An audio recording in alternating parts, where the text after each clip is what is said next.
What is going on? Ignition hot drop mission ignition. We are dropping hot tonight. Mustache Day. We got the Bushka, and then on the opposite end, Zute in the house. Ladies and gentlemen, ready to bring some awesome VIP action back at your face once again. Let's start with Zute. All right, because we're gonna have a little Bushka sandwich.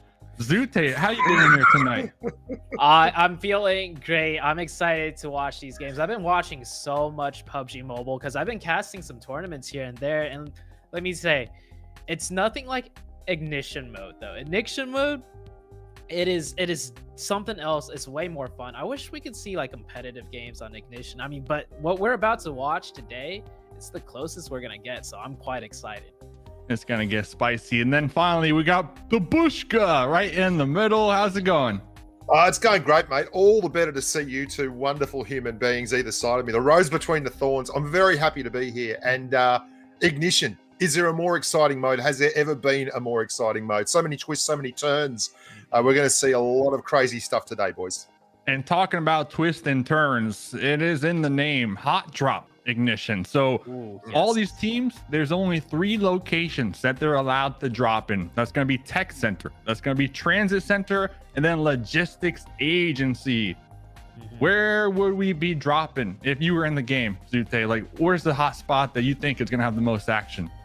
Well, okay, before we continue, if you've been living under a rock and you haven't played Ignition mode, you should play it. So if you're not familiar with the 3 drop spots we just named, Tech Center is school, Transit Center is Pachinki, and Logistics Agency is Yasnaya. So if you haven't played the mode, I don't know what you're doing. But as for where we should drop, wherever's got the most loot, and that's what's so great about Ignition mode. All 3 of those places have so much loot. The loot is boosted, like super boosted. It's what people always wanted. So I don't know where I would drop. I do maybe like just draw a straw.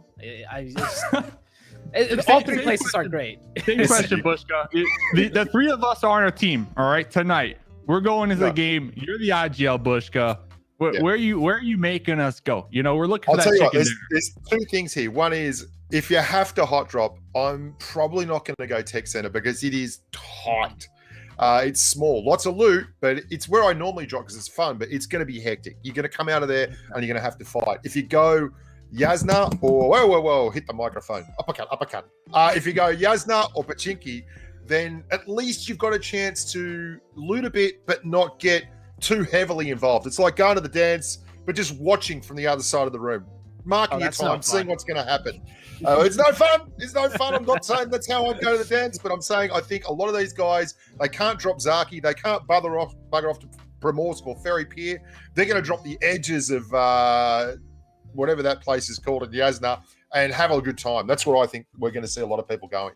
And Zute was kind of talking about wishing that we can get some competitive. This is kind of like competitive because there is money on the line. First place, $300 card. Second place, $100 card. Third place, $50 card. And each and every single map, there's going to be points. So first place, that chicken dinner, 30 points in the back. We will have 3 total games here tonight. So there's not a lot of games. If you want to drop into these games and get that dub, it's going to be a challenge here tonight, Zute. 100%. I mean, these teams are going to battle out, and the prize is pretty good. When we say $300, by the way, it's $300 per teammate. So if you do 300 times 4, that's 3, 6, 9, 12. Quick math. That's 1,200 for the first place team. Some good walking money, that. Yeah. So it's this. I know this is for fun. This event's for fun. We're gonna have fun. You guys are gonna have fun. The players are gonna have fun, but the players are also going to super sweat. They all want that prize money, so it's gonna be exciting tonight. I see WPGN in the chat, Zute. This one's for you to relate to Sakimai saying, "Stop pushing that cat around." That's what's going on. What's going on with the cat? Can we talk about this? What's going on with the fact that your cat is just like some kind of I just keep looking, and then Sakamai's hand comes into this frame and the cat spins around and it's wearing a little shark outfit. Doesn't move. It's just the chillest cat I've ever seen. Doesn't the cat, Zute, doesn't the cat have its own like Instagram page? Where can we find the cat at? It does. You can find him at It's just Zuki the laziest cat I've ever. Look at it. It's chilling. It's just shifted into scene. Hey guys, how you doing? I'll be here all week. Try the veal. I mean, look at the you cat. got 4 of us here tonight casting. You got Zute, you got the cat, Bushka, and Dave. So we'll be paying attention to the chat here. I've never seen him this show. I'm not gonna lie. I've never seen him this. He's so. Did you? What did you? He's feed him, very Soccer? chill. Yeah, what have you given him? We need like a cat cam here. Because you got tonight, it. actually, we're gonna have our cameras on throughout the maps. So Man, it's if gonna be Zute wasn't moving, I'd think it was a still life image over there. This cat's doing nothing. Big chill. That's what he's doing. Big chill. So, ladies and gentlemen, let's get into the game. The VIPs, their squad mates, the players, everybody is loaded on in, and it's gonna be interesting because we only have 3 spots that all these teams can drop, and then of course, after they drop those hot spots, they are free to roam and try to do anything in their power to get that chicken dinner. But the interesting twist is like, exactly where the enemies are, right? There's only 3 spots that they can actually be at. So I think this is gonna, kind of cause some mayhem here, especially because the zones also, fellas, they're gonna be closing in a little faster than normal. Oh yeah, they're gonna be quick zones, and I think what we're gonna see is the way this circle works. If there's a hotspot that you can only drop to, if you got a hard shift, south circle, north circle early, you're going to find some carnage. There's going to be some absolute mayhem. And I mean, we're following these guys around. They've been playing in a lot of these events for a while. PUBG Mobile's got this wonderful kind of history of these mode events. So we're going to have some narratives here that are going to keep going all the way through. Have we got Squidge in here? Is Squidge in this one? Is he the blue cam? The Squidge cam. And yeah, I'm reading the chat here. I see Ali in the chat saying, Dave, do you read the chat? Of course. This is a community event. It's a fun night. Everybody's supposed to be big chilling, so we'll be keeping up to date with that. So Zute, you're kind of talking about, not to cut you off here, Bushka, but I got to know before we get into the game. Zute was talking about the excitement, things to look for in this ignition game mode. Have you been playing this? And if you have, like, what's some things that we can expect here tonight with the new game mode? Oh, I mean, this game mode, the one thing that stands out to me is the extended mag. There's like a super fat extended mag, like the thickest of thick. You get a 50 bullet clip with an M4 with an AK. And the reason why I love it so much is because I do a lot of solo squatting, right? And when you run out of that ammo and you have to go for that reload 1v4, you die so many times. So that's my favorite part about ignition mode. You can solo squad. You got 50 bullets in the clip, switch to another gun, another 50. That's basically a machine gun right there. So that's one thing I really love about ignition mode. Let's have a look at this map here, Davey. This is interesting because straight away you can see that Yasna's going to be a long way outside the flight path. I reckon there's going to be a lot of people head up to the north section of the map there because they see that it's an easy way to get away from this. These guys want to be here at the end. They're all creative people. They're all up there for the clout, baby, and they want to be there at the end. I think we're going to see a heap of people head to the northeast corner of the map here. Let's watch how it unfurls. Be playing it safe here, Bushka? I'm thinking mate, 3 games. You drop Tech Center right down below you, and you try to frag out and get as many kills. Pick up the drum mag. Davey, like Zute was talking you're a about. hard man of rock and roll. Listen, you're a hard man of rock. You got to make a name for yourself. You got fans in the chat hyping you up here. Like the whole point is hot drop. Bushka, it's in the title. Hot drop. Oh, right. Well, look at this. Okay. There is a big clump of humans heading northeast, Dave. Oh my! How about you have a little chat? Think about your life. This is how it's gonna happen. Yeah, all the teams are scared to do the hot drop. So all the teams are trying to stretch to exactly what Bushka was talking about. They're trying to stretch. Oh man, that's a big ooh. They're all trying to stretch that logistics agency in the Northeast. This is gonna be interesting. There's not a lot of cars, and we're gonna get a lot of people running on foot for the first half of this game.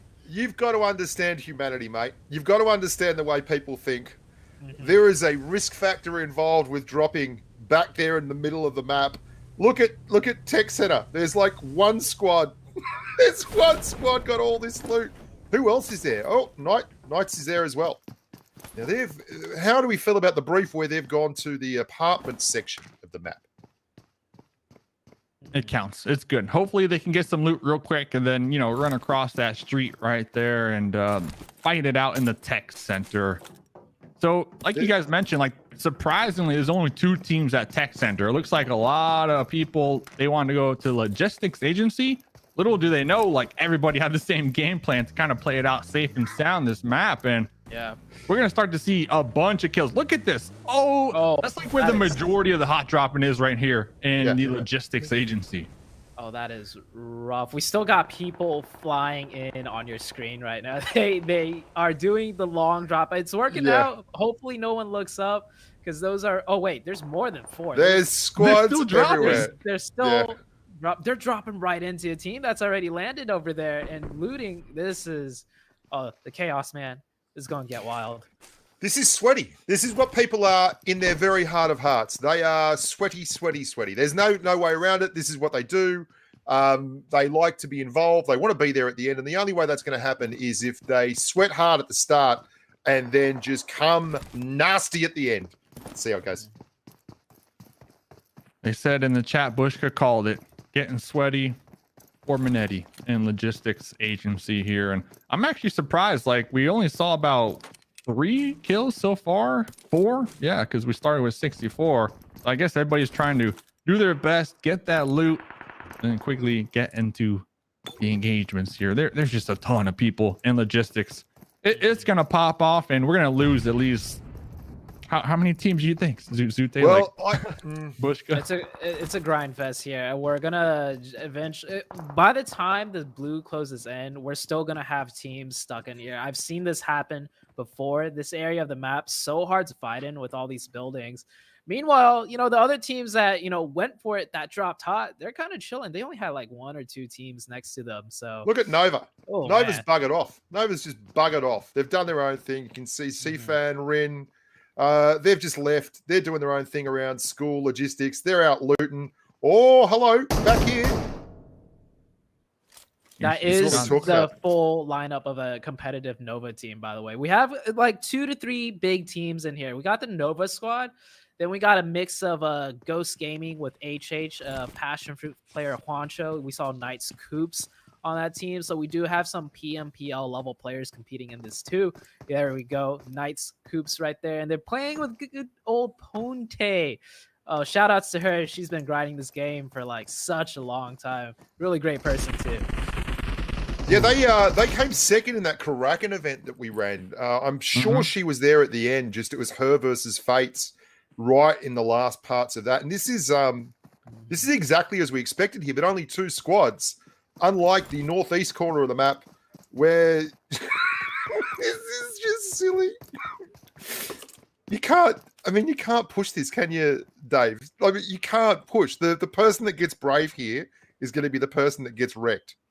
Yeah, seriously. And we already see a couple of these players getting those extended mags, those drum magazines, because with this map, there is some new additions when it comes to attachments that can kind of help you. And there's those patrol dogs that you can activate and really, you know, get that most optimal loot early on. Hollow Sight, though, I see in the kill feed is going to be knocked down on their knees. And we're starting to see some casualties here and there.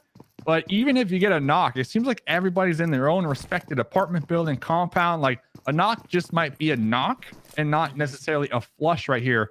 I don't see anybody pushing out here. I see someone has pushed out. That is that's why you don't push out right there. Rice Hamo, who has made the mistake of getting all brave and putting on the big boy pants, and that is not a good idea.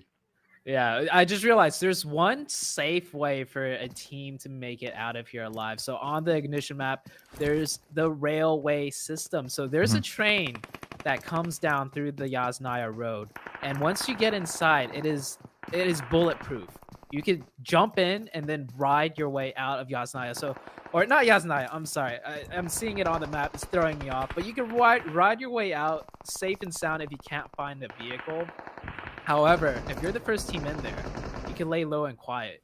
And maybe another team has the same idea. When that train door pops open and they hop in, they will get severely ambushed. Ooh, Nexus getting that squad number clutch 17, revive. Dave. Look at this. They're in all kinds of trouble here. This is licorice all sorts here. This is trouble. Oh, a lot of people eliminated. Oh, we already see a team pulling out a logistics as well. Very interesting. Not often to get involved here early on. But like you said, we got Barry on the cams right now watching our squad. They got one kill. Hopeless. Barry's doing a good job. Shout out to Barry on the cams, not going to lie. But Rice doesn't know when he's got a good... He's knocked again. He's gone up the top just to make sure getting knocked the first time wasn't an accident. And he said, can you do it again? They've said, yes. Sit down, Rice. Enjoy it. And back to Zute's point, like the hyper lines, I'm going to keep my eye on those teams that drop that tech center. There's only 2 of them. So they could theoretically drop, get that loot, and pop into the hyper line and come to logistics and really, throw a wrench in everybody's plan here. There is a chance for some of these teams that have rotated out early, like Nova. They could camp Yas. They could just stay on the outsides of Yas and wait for everyone to funnel out. But it looks like Nova, they're just going to play central position. Classic, PMPL level strat. Just play the center of the circle where it's nice and easy. No problems. And, the jet bikes. Love the jet bikes. Well, we're gonna you had a point, Bushka, that you wanted to make about maybe the railway systems, or just the railway systems. They're fantastic because a lot of people don't utilize them, but you can jump out of those on the move and take 0 damage, so you're not bound to go wherever the train's going. You can just bail anywhere along the route, so you can get out along the route. You see a car, you all jump out, jump in the car, and you're free. So you can get out of places like Yasna and Tech Center and such, and move and shake your funky thing. I also love what you're saying about Nova. They landed, and we might see some other squads do that. They landed Pachinki, immediately went to a vehicle, and it was just like playing, and then dipped. Barry. Okay. 1 point deducted from Barry right there. Totally missing the anti-gravity motorcycle driving on the water. All right. Just saying. Just saying, Barry. Barry's gonna do better. So I see a couple people in the chat asking. So the rules are there's 3 spots that everybody needs to hot drop. After that, that's the only rule. After they hot drop there, if they make it on out safe and sound, well, that's on them, because now the goal changes from trying to survive the hot drop to trying to get that winner chicken dinner. And that's why we're starting to see a lot of teams kind of disperse, maybe center up. Of course, they got that zone that they need to keep in their minds, and maybe play a little sweaty when it comes to, not trying to get involved early game. And talking about that, here's a team on the hyper line rolling right through logistics. Good work, Barry. agency. Well, beautiful camera work, Barry. Well done, mate. He got the point back. Barry got the point back. All right, so now we're even. Barry's even right now. Good job, Barry. You cannot do that with a regular car. With a regular car, you see how many teams you're driving by, you will get lit up. So that metro, or what, the hyperline, right? Hyperline. That's the official name. Yeah, the hyperline coming in. Just think of your cat. Hyper like your cat. Hyper like the complete opposite. But one thing I want to touch on real quick, the Nova team, right? I really like what they did. They played by the rules. They technically dipped their toes in Pachinki, and then immediately they're like, "Ooh, this water's too hot. I'm gonna get out." So they dipped their toes in Pachinki, ran on the road, got in the car, and they buggered off, right? They did. Right? Buggered off after dipping their toes. Hit the foot falcon, mate. Don't tell your story walking text. This is going to get ugly here. Zoot, Dave, how do you see this shaking out? The circle's gone well south, and yet we've still got 4 squads here trying to make a living in one very, very big town. Well, the circles are boosted. All right. Keep that in mind. So they do move a little quicker than normal. And I see we already have our Irene Shell squad kind of in the zone, possibly playing that gatekeeping role. So all these teams still, in the actual logistics agency, I feel like they missed the memo. And if the blue zone doesn't take them out, well, they're all going to take each other out here. We're going to push. We've got a push coming. Trenton's on the stairs here. He's trying to overlook Sparky. Here comes the ugly sticks. He gets one, but then the trade comes. Now, this team already has 4 kills, but they're down to just that last player. That last player just does not want to be a part of that party, but he actually did manage to get one. He needs to win this 1v1 right here. Oh, and the angle coming out from the 2nd floor of the window, but we're not done yet. This team, they can third party this. They can run over there The kill feed is hectic though, so I don't think they realize there's 3 enemies knocked. And is that a dog I see? That is a dog on top of the rooftop right there. Toast getting toast right there towards the end. So like Zute was saying, like this team 5 definitely with the advantage because they're kind of trying to third party that fight. They know that there might be some knocks. The thing is, like, they're taking a lot of time right now to push across this road. Yeah, I don't mind this though. This is one of the things where you always talk about it's nice to be inside the circle, but if you can't be inside the circle, just be closer to it than the other guys. They're probably going to get a lot more loot though and be able to survive the next bit of blue better than these guys. Number 5. Squad number 5's only got 1 team kill, so they probably haven't looted a heap of stuff in the area. Squad number 17 have 5 team kills, so they got their loot plus the loot from everyone else. Probably a lot more in terms of meds, or maybe not though, because Kim Gaming hasn't healed. Request from the chat. Does Barry mind pulling up the overall on who's in the lobby here? A couple people would like to know who they. Here we go. Run it through, Davey. Overall, there we go. Here's some players still alive here in this match. We got some VIPs and some of their friends joining them here this evening, just for those looking here. I know Zute talked about Nova a little bit, talked about Coops here playing tonight. We got WPGN. So yeah, we'll keep you guys updated. Back on the ground here, I was completely wrong. Squad number 17 has a very limited life expectancy. They didn't have the loot from everyone else. They were just on a street called Struggle, and they're all getting knocked the hell out. The drop shot. We are still fighting in logistics agency. It's as I predicted. We're gonna get few teams stuck in the city, just fighting it out, not managing to make their exit. Baby! What Done. a grenade. Well, that's one way to finish a fight in logistics agency. We finally have crowned the kings of logistics agency. The kings of Yasna. Yeah, oh, but the dear kings me. are hurting right now because that blue zone is starting to chunk it. Look at how empty the center of the zone is. Yeah, it's crazy, isn't it? Dead center, got nothing happening. That's the Coop squad right there in the middle. They dropped transit very early on, and they've been just chilling since then. Yeah, taking shots at just warning shots firing into the distance right here because there's no enemies anywhere close right now. They have managed to pick up 3 kills though, so good for them there. The overall kill feed, we've got 2 to RZ Sum, RZ Jihad, 3 to Brave Malk, and that's coming out of Yasna Polyana, the logistics agency there. 2 more for Knights Coops, 1 for Ghost HH24, 3 big ones for Slash Zabsik, 2 for Griffin, 2 for Goze, and yeah, so 3 is currently top kills on the leaderboard, and there is a 3 for squad number 17, but they're all dead, so no big deal there. I'm not surprised with how many people are already gone. Even though like early game the hot drops wasn't the hottest of action, I think leaving those spots on the rotations is what really caught them off guard here. Have a look at this, Davey. This is going to get ugly. E-Loves is going into the air cannons there with Z-Fan and co. I think they're overlooking. Oh, this is getting bad. This is bad news. Bad news for E-Loves. Oh, the Nova team's getting sandwiched right now, though. They're getting pushed from 2 different teams. This player has to do a 1 before he gets the first one. E-Loves does go down.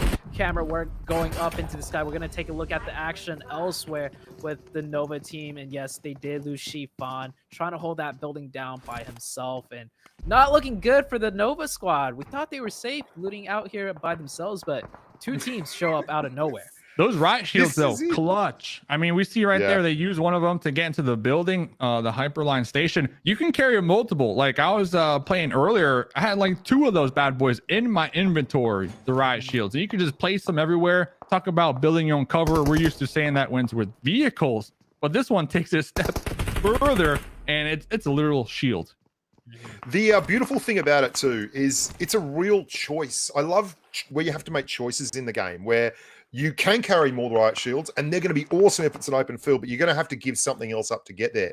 You might not be able to carry as much 5.56 or the meds and stuff like that. This goes right back to the sweat, doesn't it? I mean, the sweat of this, the fact that everyone could have gone middle. Look at the middle of the map. There's no one there. Look at the top corners of the map.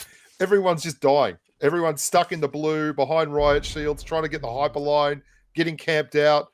This is PUBG Mobile tournament play at its finest. I'm really enjoying this.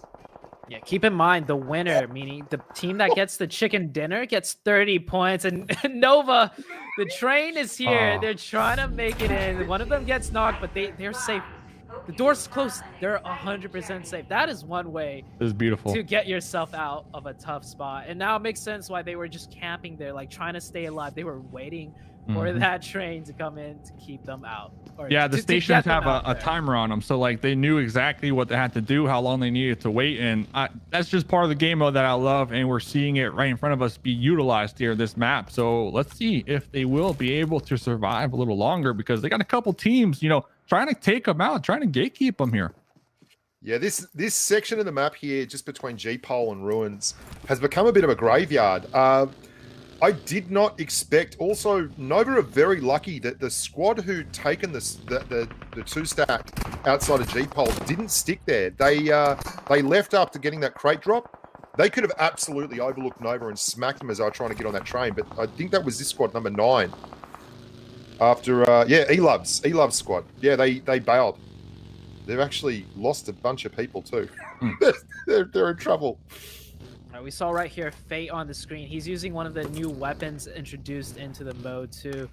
I don't use the gun at all because in my opinion it's terrible, so I don't even remember what it's called. ASM Abacan 5.56. The recoil on that gun, Abacan, it's massive. It's ridiculous. Like, have any of you really used that gun and liked it? Yeah, I did a massive in-depth video on the thing. So the 2 burst, it's slightly less damage than a normal 5.56 AR. The rate of fire is slightly slower than a normal 5.56 AR, and the 2 burst isn't nearly accurate enough. It's got worse recoil than an AKM. It's a beautiful, yeah. It's bad in every way, yeah. It's supposed to be mid to long range, though, right, Glishka? Like mid to long range, and it's still not the best. No, well, because you've got to tap fire it. So basically, you have to be able to tap fire it the same as a Mark 47 Mutant, a two burst tap fire. But you end up hitting a lot of limb shots and it doesn't do the right damage, where you can just get a SCAR or an M4 and just spray it. And, you know, why not do that? Wow. Ugh. Did you just say the Mutant?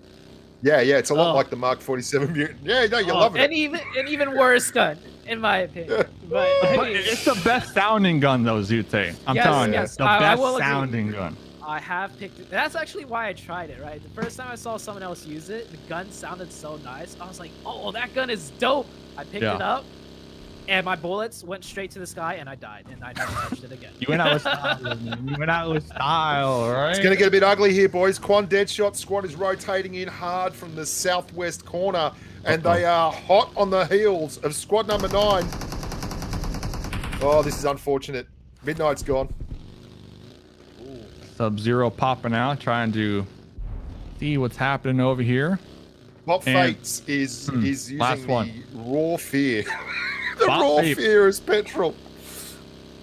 And they're going to be running or driving right towards another squad as well. I really feel like some of these teams underestimated how quick these zones are here in this game mode, that, you know, we boost them a little bit, you know, to encourage the action here. And I'm surprised. And then I'm not surprised that we're seeing a lot of teams and players stuck in the blue here just fighting. Yeah, the zone just shifted too, so this game is nearing an end. We're down to 29. It's been kind of quiet. We've had people die here and there, but the beginning of the game is where we lost majority of the players. I would love to see an overview. Oh, perfect. Barry with the camera work right as I say that. Oh, and we're back. We're back to more fights. Whoa, this is the team with the PMPL players. And you can see why. I see a riot shield down, but no one's behind that riot shield. I don't think that's where you want it. And yeah, that team, it's just annihilated. But look at all these. Surprise riot shield. The distraction riot shield, you know, bait them out like, hey, we're behind here. Meanwhile, you know, they're just sneaking in the grass. And now that squad is going to have that edge all to themselves. Pretty much the only team in the zone with nobody contesting them, because everybody else is up here in the north towards Sunken City. Yeah, this is Kevin Costner's famed Waterworld set, and you can see that Griffin is on the overlook here. Nova are actually outside the circle, as is squad number 8 and squad number 6. So this squad here, number 13, they are in the mayor's office, right down the middle of the fairway, and looking to capitalize, Dave. Barry doing a good job is what the chat is saying here. So thanks for that, chat. Appreciate it. Barry coming in clutch. We'll see. We'll see. Nova on a street called Struggle here, Zoop. Yeah, it is. I'm watching this right now, and this is basically a repeat of the logistics agency drop, right? These teams are stuck here. It's hard to leave, and only one team's gonna end up making it out. Meanwhile, on the other side, I see it in Coops popping off with the MG3. I mean, I'm gonna say Coops team is gonna win this match. They are uncontested. They have that giant mountaintop. They are popping shots everywhere right now. This is a piece of cake. It's not even fair. It's not even fair. That zone. Not even fair. And you give him the zone. This isn't fair. I did a video series called Positions of Power, right? And this is one of them. I call this Disco Mountain. When the circle comes over here, this is the best place to be. This is one of the strongest spots in Erangel. Why Disco Mountain, though? The people want to know. Oh, because there's a famous song, if you're an old man who was actually born in the 70s, called One Night on Disco Mountain. And if you like to do the hustle, this is where it's at. Look at all the cars, too. They can start selling these things.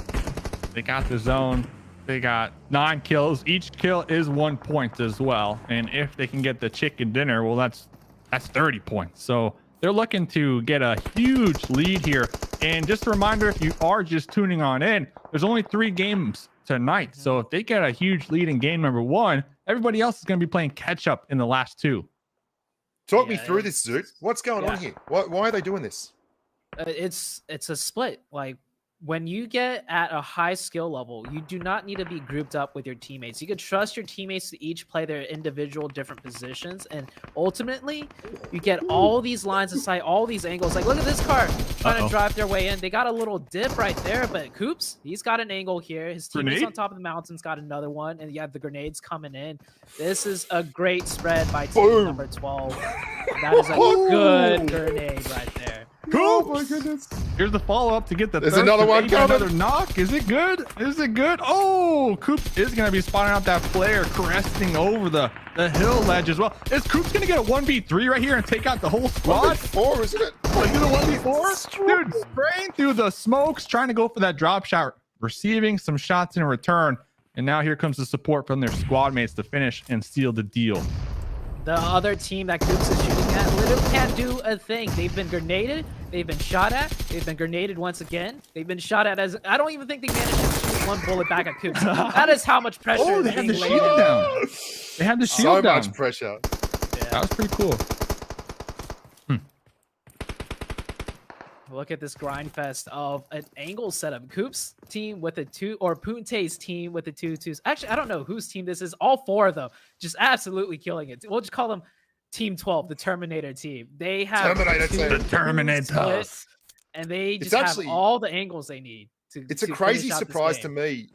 Squad number 6 has come out of here. This is Destiny. You can see Destiny Mishi, Destiny Swave. They were on the left edge as we look back at Watertown. They were behind and under Griffin and squad number 12. They had to get through Nova. They've gone and beaten a lot of good squads to get here, but they are in a real spot of trouble here if they're going to go and push the Coop squad. HH was tagged right there. Ooh. Ghost is in trouble. I don't see him coming back from this one. Oh, two of them. Down. Yeah, wow. It's a 2v3 situation. Now it's a 2v2. The trade comes back. Of course, this team does have the high ground advantage, but the blue is coming in 2v2. Blue is going to end up winning this one. Oh, wow. Whoa. I think they got it. They got it. They got it. Wow. Massive numbers. Unexpected for sure. Regardless, though, Team Terminators, a ton of kills, right? They demonstrated some strong positioning towards the end right there. I'm curious, Zute, you know, they're split towards the end. Is that kind of what bit them in the butt here and kind of, you know, caused them to lose that game? Or like, where did it all go wrong here? When you do splits, it's risky, but with risk comes reward. This time around, they did not play and execute that correctly, so they got picked apart. And shout outs to the team that won. They just picked up 30 placement points. That is huge. Second place is only 22 points. So Coop's team, they got a lot of kills, but I don't think they came out on top. It was definitely the team that took the game right there that got the most amount of points. A little bit slow on the top of that mountain too. There's nothing worse when you are in a great spot, you don't want to give it up. But the other team, they were low, they were under the heights, but they had a car, they had some cover. They got stuck on the open face of a mountain as a rotation, and that's always rough late game with none of those shields. You can't put them down on those angles. And yeah, just unfortunate. Didn't quite execute right the way through. So just a recap here. First place is 30 points. Second place is 22 points. Third place is 19 points. And it goes all the way down. 16th place is 0 points. And each kill is worth 1 point. If you're just tuning on in, this is the Ignition Hot Drop VIP match. So we got the PUBG Mobile VIPs in here with their homies, with their squad, and with some other players from, I believe, the crowd joining in the lobby, helping out, looking to get these winner chicken dinners. And the thing that's special about this game mode is that every single map, there's only 3 spots, 3 hot spots that everybody can drop. I'm personally surprised we didn't see a ton of kills early game. I mean, what do you guys think about that? I thought we were going to guarantee see a bunch of squads get wiped out early game. Like, is game 2 going to be a little different because now they know like what's going on? Or I think we're going to see some, like anything, we're going to see the meta evolve. But early game, no one wants to die. Like, everyone wants to be there at the end like those guys and have the chance to come away the GOAT. So why would you risk it all? You can't win the match in the first 60 seconds. I got to agree with that one. It's everyone's in survival mentality in the beginning, and that's what we saw. The second game, though, I think these teams are going to get a chance to see what just happened and realize, hey, no one's dropping, you know, straight down the plane path because everyone's scared of it. So technically, if we come in game number 2 and drop straight in, there shouldn't be as many teams that's stretching far. But then when everyone thinks that, we're going to get the opposite and it's going to flip it around. We'll just have to see what happens in game number 2. So, ladies and gentlemen, we are going to send to a quick break. Let Barry, you know, warm up those fingers a little more. And shout out to everybody watching the chat. D. Wayne in particular saying these announcers and the cat doing a phenomenal job. So, ladies and gentlemen, we'll be right back after this short break.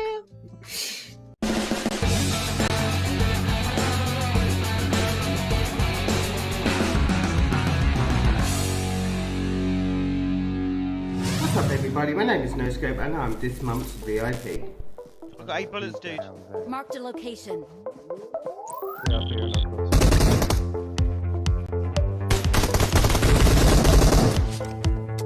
Hi guys, my name is C, also known as C is Live, and I'm so grateful and so blessed to be one of this month's August PUBG Mobile VIPs of the month.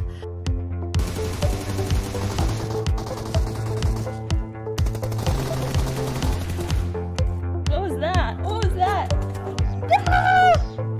I actually started playing PUBG Mobile back in Season 1. I have the Season 1 jacket, however, I really didn't get into the game until about Season 10.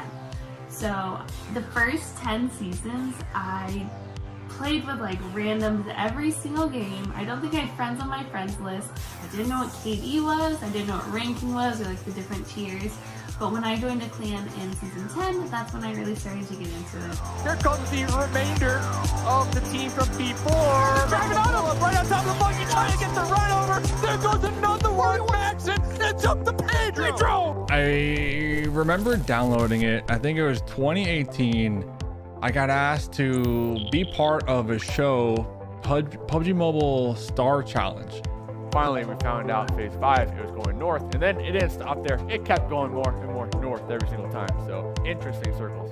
And before then, I didn't really play mobile games. So they asked me to do the Star Challenge. I downloaded the game ahead of time to get my research in, my prep, and just get my hands on the game.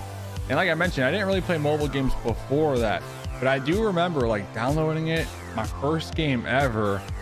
I jumped in, I was just like, wow, like this is crazy. I think it's just always exciting. I think the team does a really good job at keeping you on your toes and keeping you invested, and it's just always exciting to see what comes out next. I'm also a sucker for all the gun skins and for all the cute outfits that come out. So yeah, I love it. I think it's an entertaining game and I think it's always fun. Also, the events that come out are always fun, like taking a look at the mission ignition mode with the Tesla Gigafactory, you build your own Tesla, or the fact that Pachinki's like completely trans.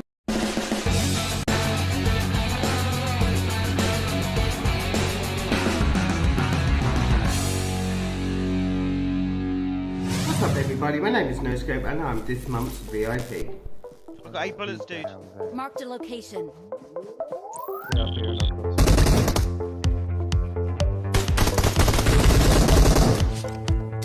Hi guys, my name is C, also known as C is Live, and I'm so grateful and so blessed to be one of this month's August PUBG Mobile VIPs of the month.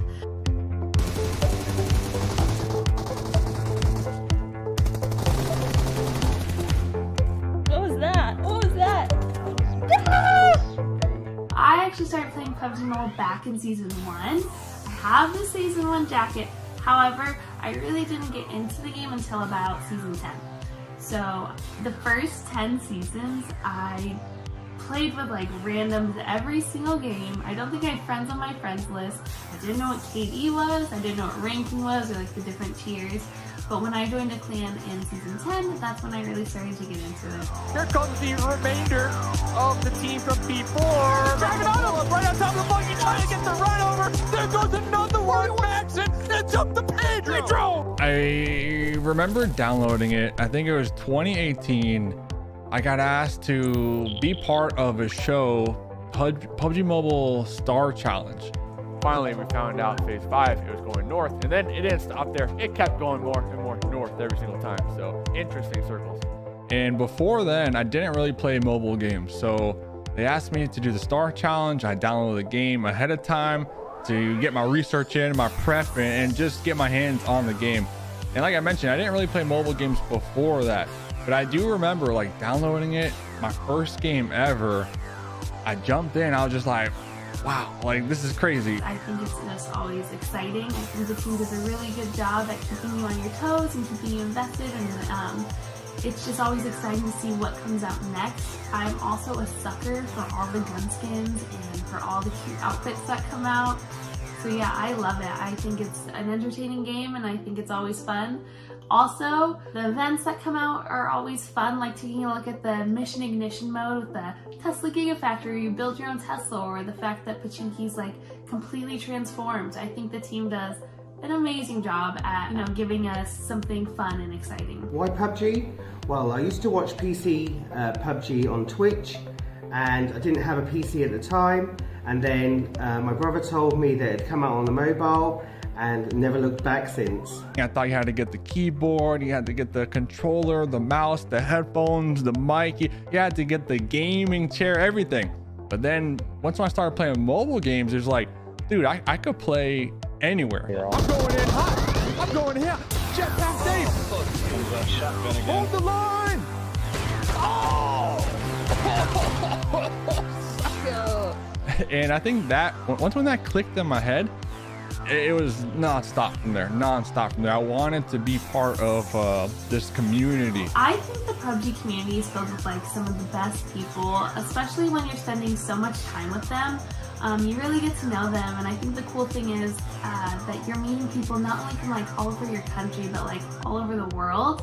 And my community especially, I feel so blessed because I am surrounded by some of the best people, and like everyone in my community I consider like my best friend, because you know, we talk every day and it's cool. I feel really blessed to have brought together such an amazing group of people. First time ever PUBG Mobile, they welcomed me. I was on the desk, I was talking about the players, I was talking about the games, got a lot of feedback, got to meet a lot of people. And this was 2018, like this was Mustache Dave. My mustache was like a baby mustache at the time. I didn't have a lot of experience within PUBG Mobile, and I just remember playing the game, loving it. I remember my first chicken dinner as well. I was jumping all over the place. But one thing that really stuck out to me was the community. The community, they just started DMing me saying, hey, you need any help? We got you. And they were so open arms, right? And really made me feel like they appreciate me. And it's a place that I could call home. Oh, someone get a photograph of it. 1, 2, 3. Oh. You just shot at me. I love the fact that I get to play with so many people from around the world. You never know what the next day is going to bring, you don't know who you're going to play with. And I just love the fact that I get to meet so many new people. I love that the community is so tight. I love that I've made some lifelong friends. And I just love the fact that we're able to make clans and play with the same friends if I want to each day, or I can play with different people. It's just a versatility, being able to play with whoever you want to play with. I just got them both. Yo, I'm Mustache Dave. Thanks for watching. And if you want to find out more, drop a follow at Mustache Dave Gaming on YouTube or Mustache Dave on Twitter. My name is NoScope. Thank you PUBG Mobile for making me your VIP of the month. And you can find me on my socials. Facebook, it's NoScope. All the other socials is N0SCOPEE. I'm C is live, not cis, common misconception, but CIISLIVE. I'm streaming on 3 different platforms, YouTube, Trovo, and Facebook, and I'm also on Instagram and Twitter, so go give me a follow. Thank you guys for watching. Bye.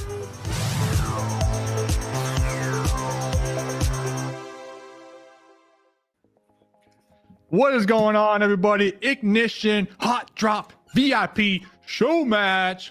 We got Zute, we got Zuki, right? Zuki, the cat? Zuki, the cat, and then Bushka, and then behind the scenes, we got Barry. Good work, Barry. They're acknowledging you. Well done. Ladies and gentlemen, of course, Barry's still in training, so, we're sorting it out. We see the comments, we're reading the chat, so hopefully this game, Barry has those mice running a little quicker, so bear with us. Yeah. But, gentlemen, game 1, pretty exciting stuff. I was pumped. I was really pumped. I felt bad for Coops at the end, but he gave us some of the best highlights. Getting stuck on the wrong side of a mountain as you have to rotate down the open front and just waving your hand saying, "Hi guys, I'm over here." Like that felt a bit rough. So did you think there was anything you could have done there a little bit differently? Maybe game plan it? Maybe if he had a bunch of riot shields, just drop him down as he's running down the hillside. That could have worked. Those riot shields do really come in clutch.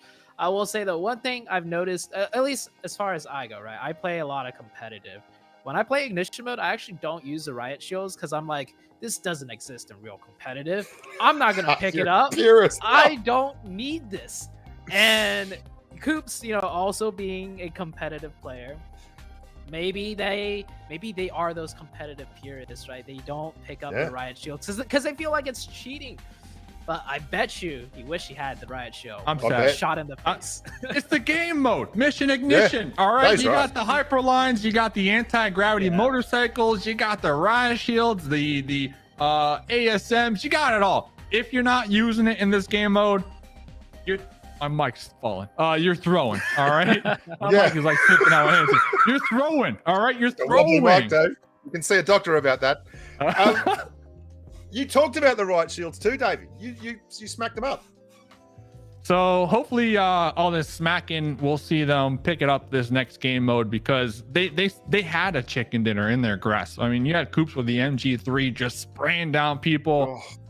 And who knows, fan favorite? I don't know. But we also have other people in the lobby. We got C is live. We got Irene, we got Taff Garcia, Donut Chapas, WPGN, E Loves. We got a bunch of VIPs here. Bushka in particular, like if you had to kind of look for a VIP to kind of highlight this next game, who do we want to see more from?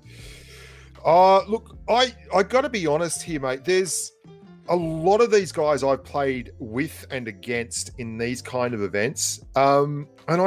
I mean, I've got a warm, fuzzy feeling for squad number 8, WPGN, Taff, Irene, and Donut. WPGN is one of the nicest human beings you'll ever meet, and just so low-key and chill and never freaks out. I would love to see him and the squad come through at the end and just, and Irene gives so much to the community too. Taff and Donut, good people. I'd love to see squad number 8. Got a little bit of a soft spot for squad number 8. I'd like to see them come across the line in number 1. WPGN's in the chat saying he paid you UC to say that, by the way. Yeah, he did. It is a hashtag ad. Zute, what about you? I can be more. I I gotta shout out my man, Dad Plays. Like, great guy, super nice dude. You know, Yeah, he pops. Oh God, I feel bad now. I mean, okay. I mean, if we had to only pick one, right? But of course, there's 16 teams in here. There's a VIP on every team. Some teams have 2 VIPs, maybe, but all of these people, great people, putting on a show for us. So I mean, we're all here for good fun. And I was adjusting the cat in the background the whole time, so now the stream can actually probably see the cat in perfect view. Yeah, right cat there. Sleeping? Yeah, he's the cat's not real. The cat's just a JPEG that's shoved in the back of the thing. I don't believe until I see that cat move its head. I don't believe it's real. Is it a real cat? Like I'm with Bushka here. It's real. I don't know. You want to see it do a trick? Hold on, don't wake up the cat. If it's a real cat and you wake up the cat, like that's like bad luck. Oh, that's a fact. The cat's physique and my physique are very similar physiques, and I don't move much either. Like I can understand where the cat's coming from. Just okay. Hey, that's a shark, all right? We keep calling it a cat, but that's a shark. All right, you gotta call it what it is. That's a shark out here. It is a shark. Right. So, ladies and gentlemen, we got the cat cam or the AKA shark cam. And if you are just tuning on in, we got 2 more games to go here for the ignition, with the key in the ignition, hot drop VIP show match. And the thing that makes this interesting is that these teams, they only have 3 spots that they can drop: logistics agency, tech center, and transit center. All 3 of those spots kind of in the center of this map. And after they hot drop there, they can do what they want. You know, the goal is get that winner chicken dinner. So currently we're waiting for 3 more players to join the lobby, and we're going to get into match number 2. So now E-Loves wants a shout out, Dave. E-Love wants a shout out. E-Love's beautiful human. Met her in LA when I was over there. I actually played with the Zoot suit in a tournament where we came away #1, baby. What's the Zoot suit? What's the Zoot suit? Zute, mate. Zute. #1.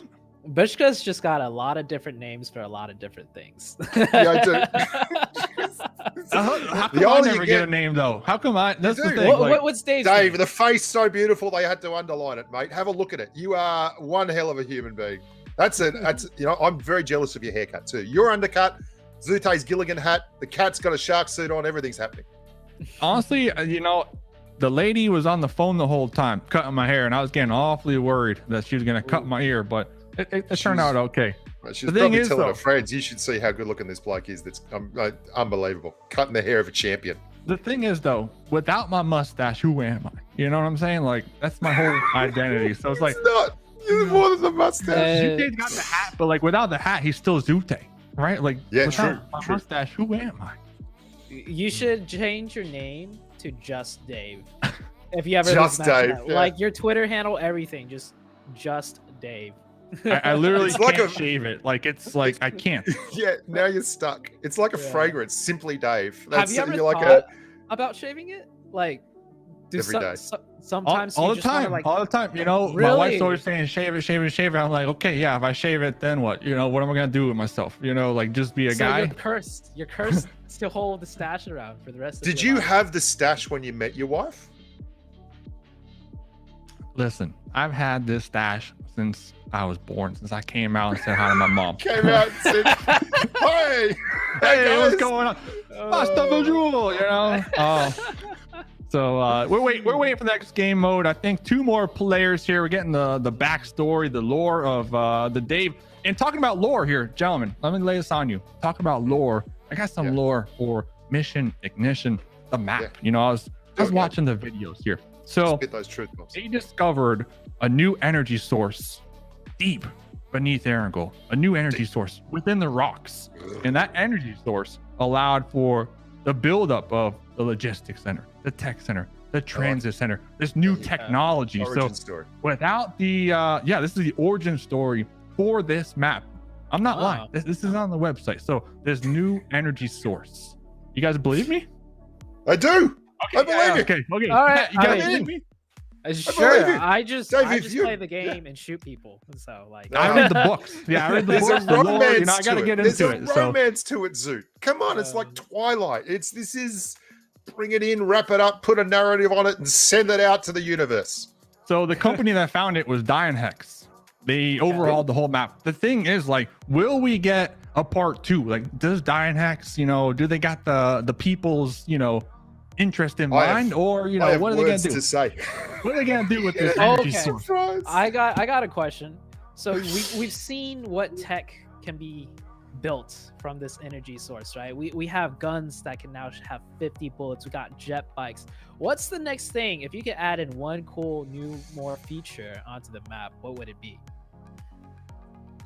I have an idea here, and I know this is just might seem a little bit old, but you can get 2-man vehicles, 1-man vehicle, the bike, turn it into a hoverboard. I want a hoverboard that goes over water and stuff. A 1-man hoverboard, and it comes out of drops like crate weapons. So you get a hoverboard, and it's just like a motorbike, but it goes over water as well.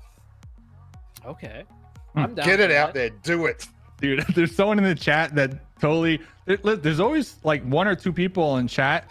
One person has my face as their icon. I have no idea how they got that. And then the other person has Dave Gaming, because Mustache Dave Gaming is my YouTube. What's yours, Zute? Zute, just Zute with 3 O's. With 3 O's. What about you, Bushka? Yeah. It's simply Bushka. Fragrance for men. Yeah. Point is, there's always people trolling me here, and we got Dave Gaming in the chat saying, "Great, now I got to change my name to just Dave Gaming." So they're probably gonna steal that handle before I am able to get it. But to answer Zute's question, I was looking through my pictures before, and like yesterday or the day before, and I saw a video from PUBG Mobile that they released like maybe 2 years ago, and it was a cinematic. You remember when the astronaut skin came out with the whole set? Yeah. Mm-hmm. Yeah. It had that skin on the moon. And to me, I was like, there's a moon map coming. There's a moon map. So I actually tweeted at PUBG Mobile, like, hey, when's this happening? It's been 2 years. Oh, yeah.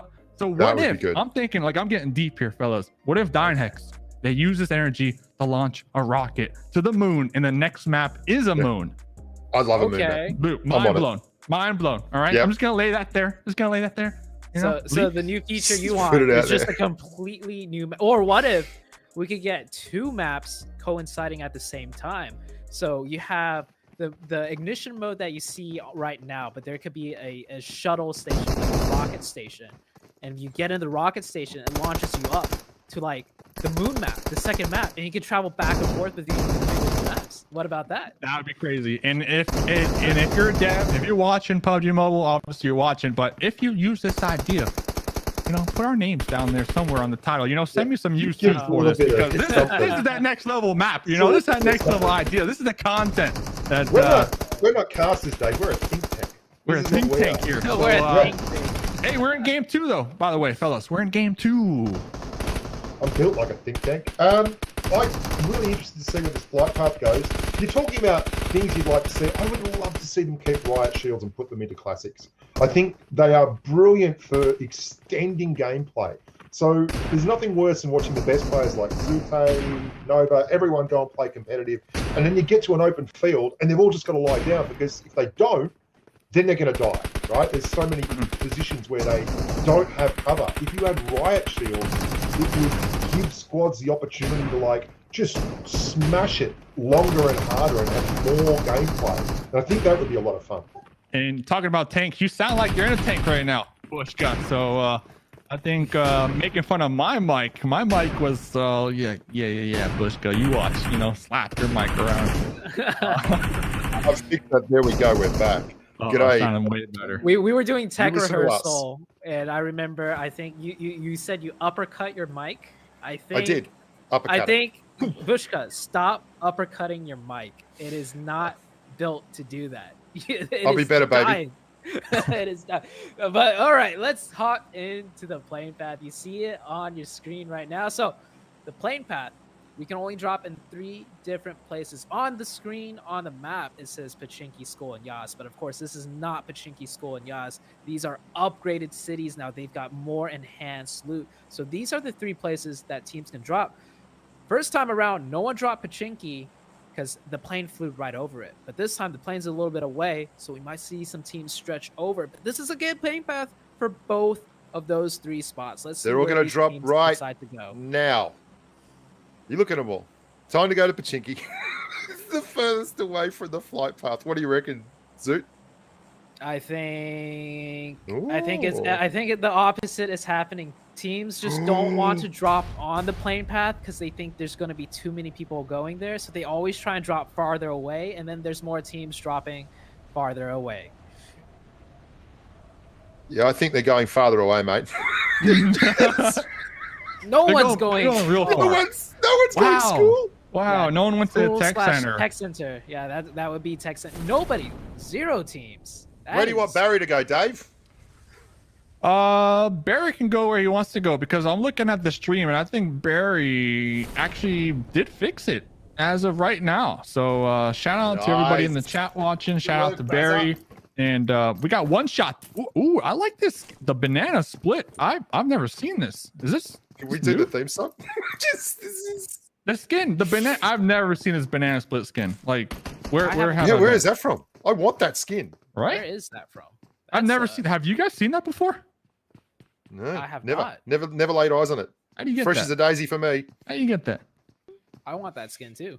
Let's all get it. We'll be the banana boys. It matches my banana hat. I'm already halfway there to that banana skin. You're on the way. Banana boat. Oh, jeez. Okay. Tech sensor. How did right they get here. guns We got, before we what, 5 did? teams? Did they jump 5 like, teams way all before us or evenly something? split up here. That's good to see. They each got their own little section. Oh going on. God. Oh God. I can't believe it. Seriously. WPGN just got knocked. So I'm like the kiss let's of go death. find him. Yeah, there you go.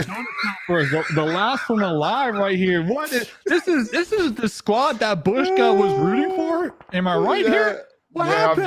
I've killed him. I've cursed him. And they're the first people to die. WPGN's out. Good work, me. This is unfortunate, really. Poor WPGN, but there you go. That's you get that on the big games. It's they got one game left, so maybe next game's their game. But yeah, two different massive super groups right now. One team has managed to kind of run away. You see them to the north of Tech Center looting. Yeah, that's right. They're going school, I think. They're heading towards that, or not Tech Center. They're north of Transit Center. I keep getting these names mixed up. Don't look at me. I just shoot the guns. Okay, I don't read. You keep saying that. Okay, yeah, we might have to send Zute a book or two here talking about. But following up with you, Zute, real quick. Someone from the chat, Smokey, said, "What if they brought the shields in the game, but they can be worn down, like broken down with bullets? I guess." Well, they can. They can now. Oh, they can now already. Yeah, it takes 2 clips of a 5.56 AR to clear it, or 3 clips. Sorry. Don't you guys do the research on this stuff? I don't shoot a shield. I mean, that's not the first thing I think of, but if you've got an M249, you can shoot a shield down with 1 clip of an M249. 1 clip. I think maybe they meant to lessen it. Maybe they meant to lessen it because that sounds like a lot of bullets on a shield there, Bushka. That is a lot. Yeah, it is a lot of bullets on a shield. But I mean, you get a lot of people doing weird stuff, like going to apartments and putting them up as barriers to the stairwell, and they don't realize you just blow the shield up and you come up and they're like all surprised. That is interesting. That's good to know. I usually just get the people knocked before I have to shoot the shields. Yeah, you just don't need shields. Look, Pachinki's starting to empty out. People are moving around. People are doing things. There you go. Once again, Nova, right on that south side. Big rotation. They exited out. They're like, we want no part of this right there. Oh, still a little bit right next to that transit center. She found, though, nice car right there. Beautiful black sleek car. It is sexy car. Yeah. I think this time around, this second game, teams are able to make it out of the hot drops more intact. There's less chaotic fighting, and I think teams have a better game plan now. I agree. They really have. You're seeing some real metas evolve in this. Look at them all starting to leave the hot drop centers. Yeah. Apart from, of course, these poor buggers over here. And of course, like it's good for a player in the game, right? Like learning, adapting. But I'm like on the sidelines of the viewer, right? I'm thinking I'm tuning into the hot drop match. Like everybody's gonna die right out the gate. I'm thinking if we do this again, 5 points per kill. How about that? Now we're talking. If we're doing a hot drop, I think we boost up them kill points, and that will encourage, because people right now playing for that chicken, playing a little sweaty. They don't want to risk it right now, early game. Totally understand. I get it, but we'll see. Match 3, usually things tend to heat up, last matches of the evening. Because right now, a lot of people, they have successfully pulled off of their hot drop spots. Is this a competitive team, Zoot? This Destiny Swave and Destiny Mitchie, the guys that won the last game? Because this is the same route they took in game number 1, where they disappeared all the way up north to Savannah and then came in through the shooting range section there into George Pole. That kind of section, just the other side of the river, the north side, and then they rotated late through to Waterworld. Good work, Barry, for filling me in on that stuff. Yeah. They're Destiny from EU, so from EU. Okay, the EU knowledge right there. Yeah, I do not recognize them. Davey, you're just mainly a monster. focus. Yeah, who's mad at me? Bob the Fish. Remember, fellas, last event we did, Bob the Fish was like popping off. Bob the Fish said, "Dave, where's my invite, bruh?" I'm sorry, Bob. I'm sorry, Bob the Fish. You know what, Bob the Fish? We couldn't have you win in every game again, So, we sent that message to your spam box intentionally. Yeah. So it's settling right down here. Even in Pachinki, there's a knock, but there's no one taking advantage of it. The banana's still alive, though. The banana. Why wouldn't he be? Teflon tough, mate. Nothing sticks to the popping off right here. There's no one here. I don't know who knocked him. Oh, the banana wins. There we go. Transit Center, the Banana King of Transit Center. Everybody else has left, but wait. Is the banana alive, or did we just see a team go back? Quick? Oh, the banana's dead. Banana's dead. I think he just died. I think we just saw the death throws. I thought banana was one shot. Where's one shot? One shot's not on this team. Yeah, no, because one shot's dead. The banana's gone. Oh, he's gone, Dave. End of Nana, Dave. End of Nana. Banana. Yeah, scroll through that. There you go. He's gone. Barry. He's done. Good work, Barry. Jeez, if these guys could hear us, I would tell them to put on the banana. So the legend of the banana. Whoa. What is going on down here, Dab Plays? Is it Novo? What? Playing sweaty. Going for that win, right? Going for that win. Whole team's you know what happens, because I saw last match, Hollow Sight, the whole squad, they got wiped out pretty early on. So after this team, they're looking to get as many points as possible here this game for sure. But playing this safe, I don't know. Look at Nova. Safe, like Nova are on somewhat of a bridge camp. So like that plays Hollow Sight, they're gonna have to be awfully careful making their way into this next zone. Speaking of Nova, split again. I see Shredder in the chat. He says, "Yet to get a gun, and I land right next to Nova Esports." Shredder, you poor Aussie grub, you. That's the worst. Is Shredder? I'm guessing Shredder's dead. Shredder's probably dead if he's typing. Shredder's definitely dead if he's chatting. He's probably dead. Hey Shredder, one more map. All right, Shredder, pull it together. One more game after this. This could still get a little bit nasty up here. If you look at the Yasna area, the rotations are coming to the edge of the circle, but Sparky and Co, I wonder if they're going to take the hyperline out of here, because they are inside the blue as it approaches. They're not in time for the hyperline. So they're actually outside the circle. And these guys, the purples, squad number 5, who they're going to have an overlook. If they understand that they're there, they could really put some nasty into ICU, Sparky and Co. Are they at the Gigafactory, though? Are they trying to make a Tesla before rolling out here? I didn't catch it. No. They're not at the Gigafactory. They can't. What's going on here? Sisley's gone and got a vehicle. God bless him. They're doing good things to bad people. No worries there. They're going to be okay. Barry, you're she is live, by the way. One of the VIPs of this month. Her, myself, her game. And so shout out to the VIPs of the month here. Yeah, nice work, Davey. Good work. Yeah. What is Destiny Michi doing all the way up the top of the map here? Pro strats. I mean, you talked about it, pro strats. So we got to ask the pro himself, like Zute, what's going on in Mitchie's mind right now? I think they're just looking for some more loot. Like the team's obviously just edging in, right? They're not really looking to take a fight or engage right now. So while you're just waiting around for the next circle, why not get a little bit more loot? And it's just one player getting the loot. The rest of the team, they're monitoring the situation. They got the sight lines covered. They're the ones planning the rotation on the next circle shift, so they're chilling. Meanwhile, Nova smack dead in the center this time around. I don't. They love this, don't they? Yeah, last time they got caught on the edge, and that did not go out. That did not go well for them. So this time, they're adapting. They're just gonna go center. They're gonna stop the loot, and they're gonna chill. And this player right here on your screen, using the Akabar. What was it? What was the gun called? ASM Abacan. ASM. It's basically an AN-94 ripoff. There you go. If you want to know about your weapons. I bet you $10 we will not see this player get a kill just because he's using a terrible gun. The thing is, this is a gun that really, I love the fact that they went for it with this weapon, because if they got it right, like, it's better at range than a Mark 44, a Mark 47 Mutant, and it's not quite as good as the old M16. The old M16, when the game first came out, was so accurate in burst fire.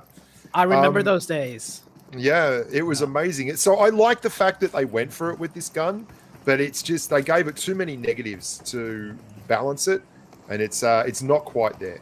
I gotta say, hashtag M16 in the chat if you were around for the days when you could put an 8x on the M16, and also the 3-bullet burst on that M16. Yeah, you shoot First that two, like that close. Yeah, and then the third one you just pulled down. Dude. I remember the M16 was better than every other gun. Yeah, it was a beautiful time to be alive. Those were the days. Let's go check out maybe Nexus's squad down there in Gatka. I don't know. It looks like there's a crate by them for the time being. A lot of teams, a lot of terrain, a lot of buffer between them and everybody else. And back to those guns, you know, you guys talking about the good old days. I'm happy that they got the M249 as a ground spawn now, because that gives me something to do. That gives me something to depend on to help out my squad, try to get that last shot, maybe even that thirst, and, you know, steal their kill. Yeah, I'm that type of dude. It's got a spot now. It's nice. Yeah, I agree. It's nice to see it as a ground spawn as well. The MG3 is wow. Oh. it's so hard special to control though. I think you made a video about it, like between the two different settings. Like, not hard to control, but like, you could definitely whiff a lot of shots, and they'll just like it just burns ammo. Burn ammo, yeah, absolutely. Strongly agree. Mm-hmm. Zute, by the way, we got Sakimai doing scores, right? Sakumai? Sakumai. She just looked up at me. Dave just called you Sakimai. Oh, relax. How do you feel about that? You want to pop up on stream real quick? You want to say hi to Dave? Oh my god. I mean, by the way, there's no fighting going on the right score now. So god. We're having a little bit of a chat. Oh, here she is. One day you're just gonna be Dave without the mustache. Oh! God, Dave. Better watch that stat. Hell hath no fury, baby. You know what's gonna happen, Sakamai? She's gonna become best friends with your wife, and she wants that, and she wants that mustache gone, right? They're gonna make a plan around that. You better watch it. Listen, leave the stash alone. The point of the story is we got some scores, right? Like I saw a couple people in chat asking for the scores from last game, so I don't know if you want to be like the score point guy that we can rely on here. So whenever you're ready.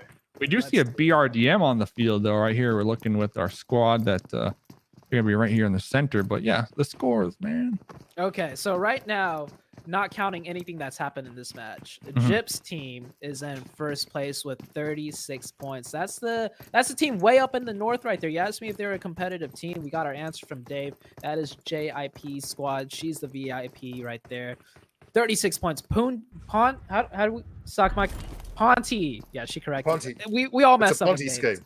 It's not just you, Dave. Me too. So Ponty coming in second right now with 33, and then in the list kind of drops down 25 points, 23 points, 20, and so on. Chat Look, it's been a quiet mid game. Everyone wants to be there at the end, and the best thing about a quiet mid game is that it means we're going to get some carnage very, very shortly.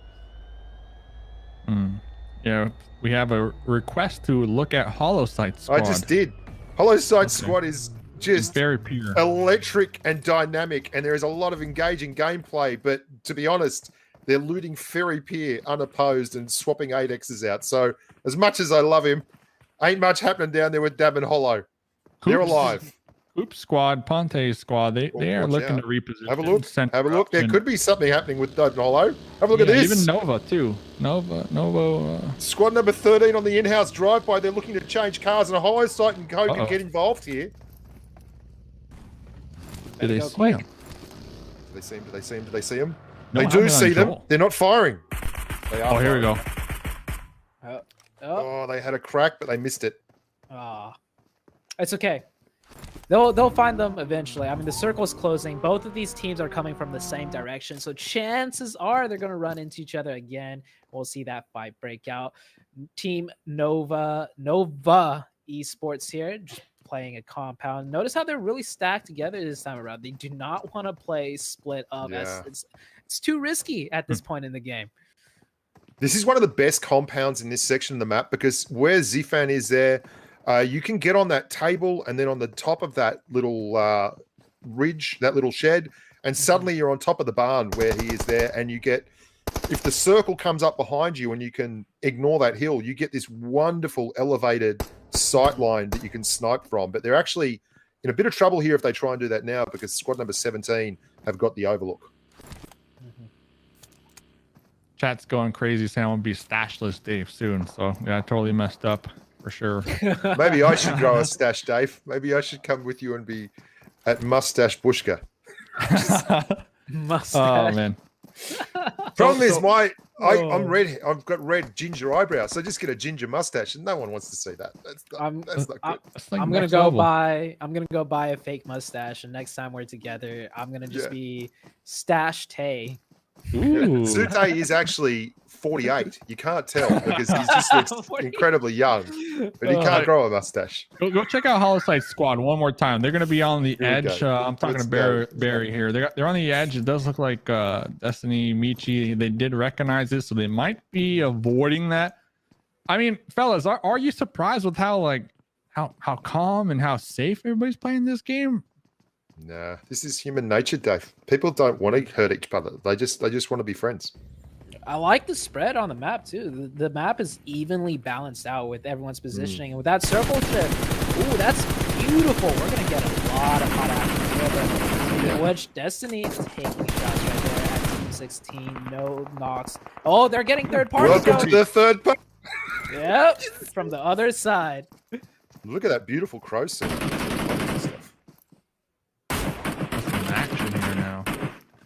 They're going to have to be careful here because they're all outside the circle, and you can see just behind them. Who's that? That's squad number 13. Yeah, the third party's about to get fourth party.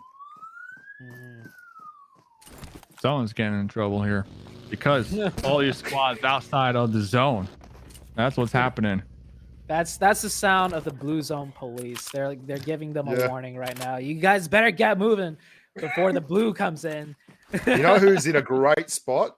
Nova. They've really situated themselves well here for this rotation. They're chilling.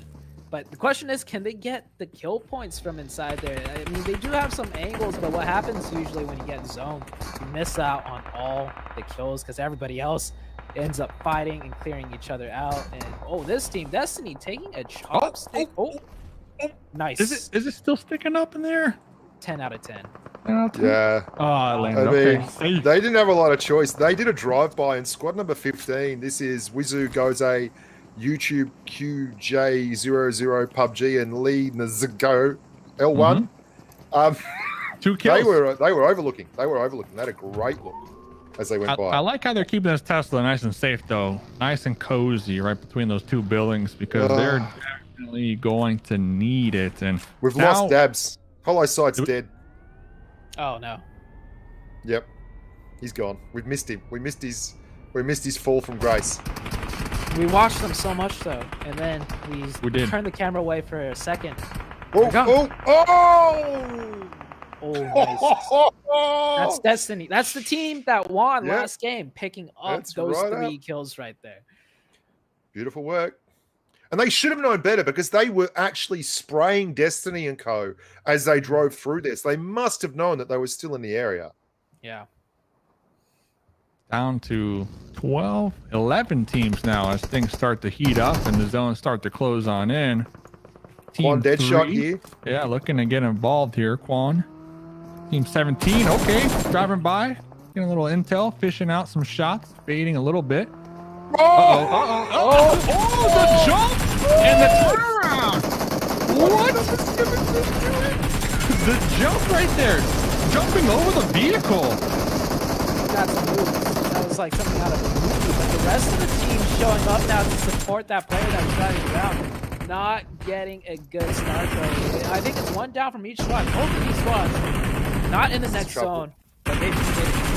I hear the 4-9 just spraying down right here.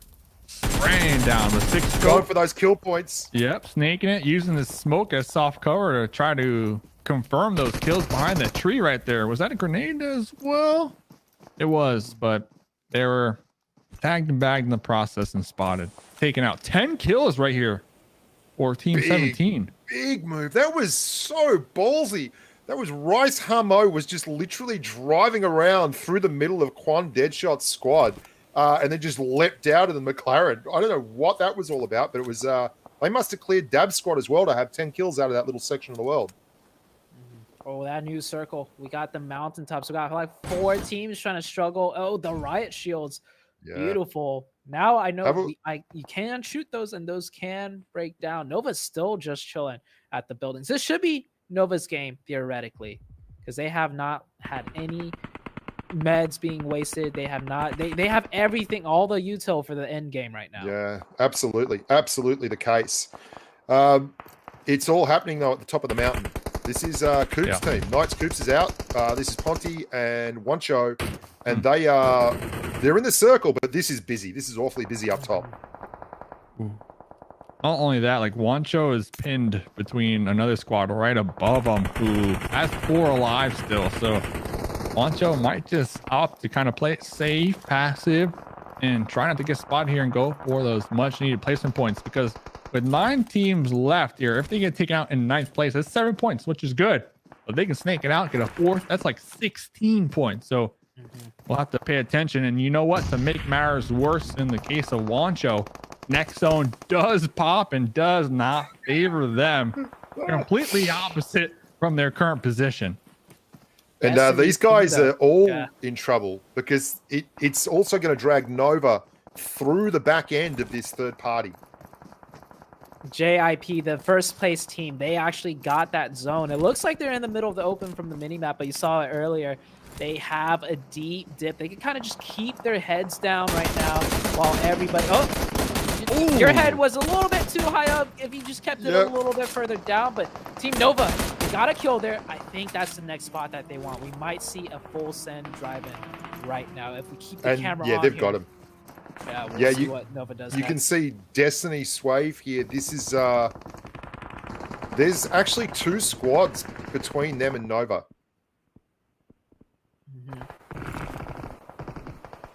Jip in the smoke right here. So I guess really we're looking at Nova to see what they do, right? Like what type of push they opt to do here, because a lot of teams are gonna be looking at them. Oh, there we go. They've gone they for got circle. One player in the zone. Yeah, just on the edge. But that's not a good spot. I'd rather them just hard commit, push straight on in and take that. They're gonna shot from, just like that. I was gonna say they're gonna get shot from the back, but Ching. Look how many shields they have. Shields they got. Look how many shields they have. They've built a little fort, and it's not made of pillows. Oh. The spray. Not only that, I think Team 10, like they're in the blue, right? Or at least they're touching the blue. So that's gonna. How are they alive? Just a little bit here. Oh yeah, yeah. They're back towards the blue. They are pinned down in this shack though. Like, what is going on? Like, what's the game plan here? Like, pass your meds off to one person possibly and try to heal in this shack. Honestly, yeah. Yeah. That's it. Like, they're pinned down. Up the top of the mountain. They do have zone really close by. They could actually pop out of the shack at the very last moment as 4 players and just fight whatever last team is left. And Nova, I was gonna say maybe they should take that dip, but when you got riot, I forgot about the riot shields, right? When you got 4 riot shields, you can be anywhere on the map. Drop those bad boys down, and you have yourself a good spot. Yeah, absolutely. And these guys down the bottom, I don't think they've got anything left. They've got a vehicle, which is good. But they don't have. Oh, what are they going to do? That's a bad one. Yeah, you can't be outside. Immediately, I think just heal it. You heal it off, Team 10. Just heal it off. Look at Nova. They're not blowing that vehicle because they know they can blow the vehicle anytime they want, and it's going to be helpful for them.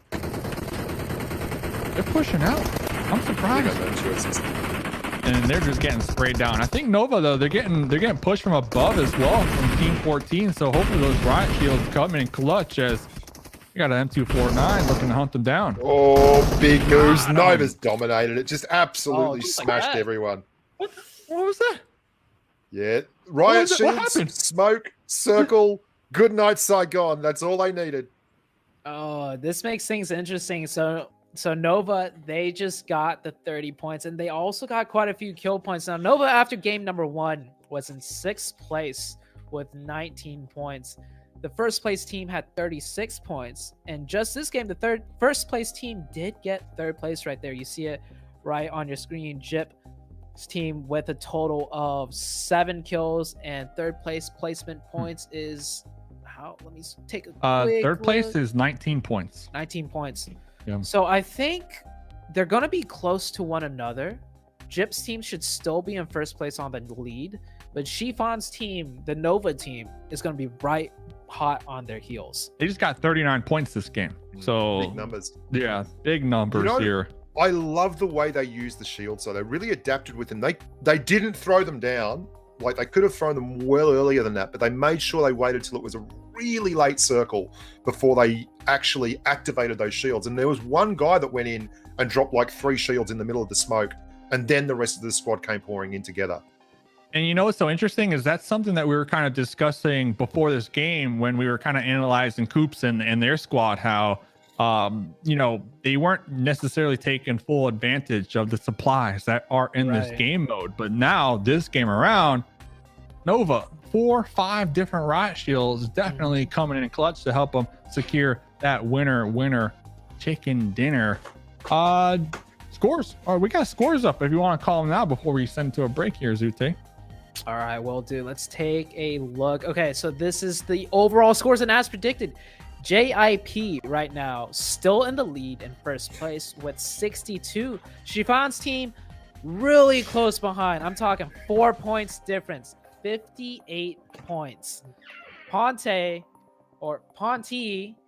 my mistake once again. Ponte in 3rd place with 47. So those are your top 3 once again. 62 down to 58.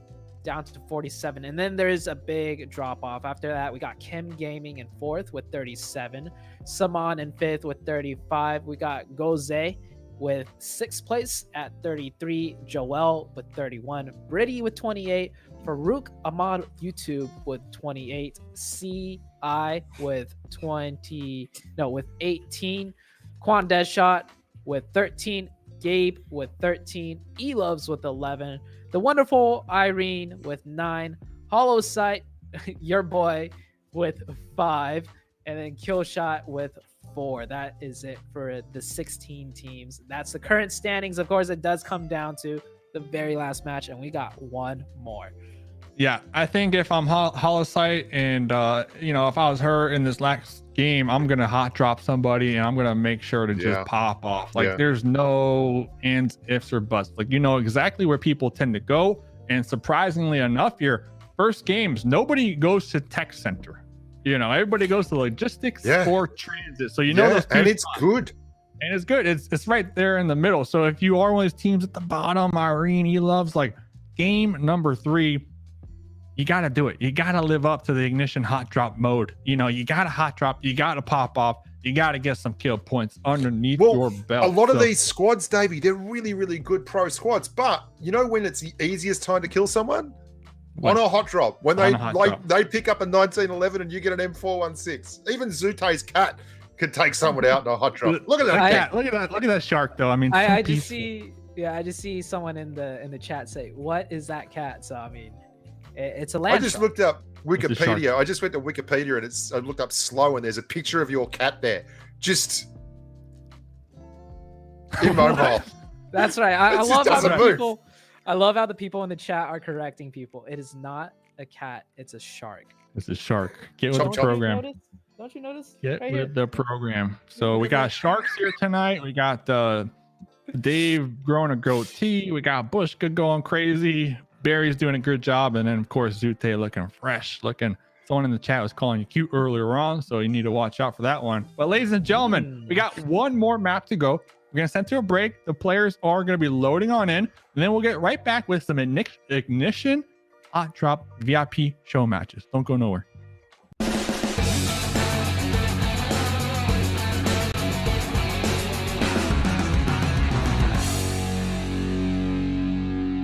What's up, everybody? My name is NoScope, and I'm this month's VIP. I've got 8 bullets, dude. Marked a location.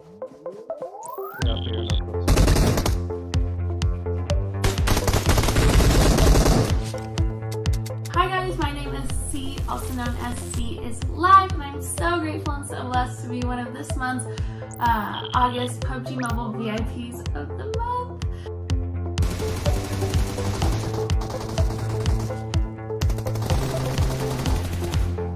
What was that? What was that? I actually started playing PUBG Mobile back in Season 1. I have the Season 1 jacket, however, I really didn't get into the game until about Season 10. So the first 10 seasons, I played with like randoms every single game. I don't think I had friends on my friends list. I didn't know what KD was, I didn't know what ranking was, or like the different tiers.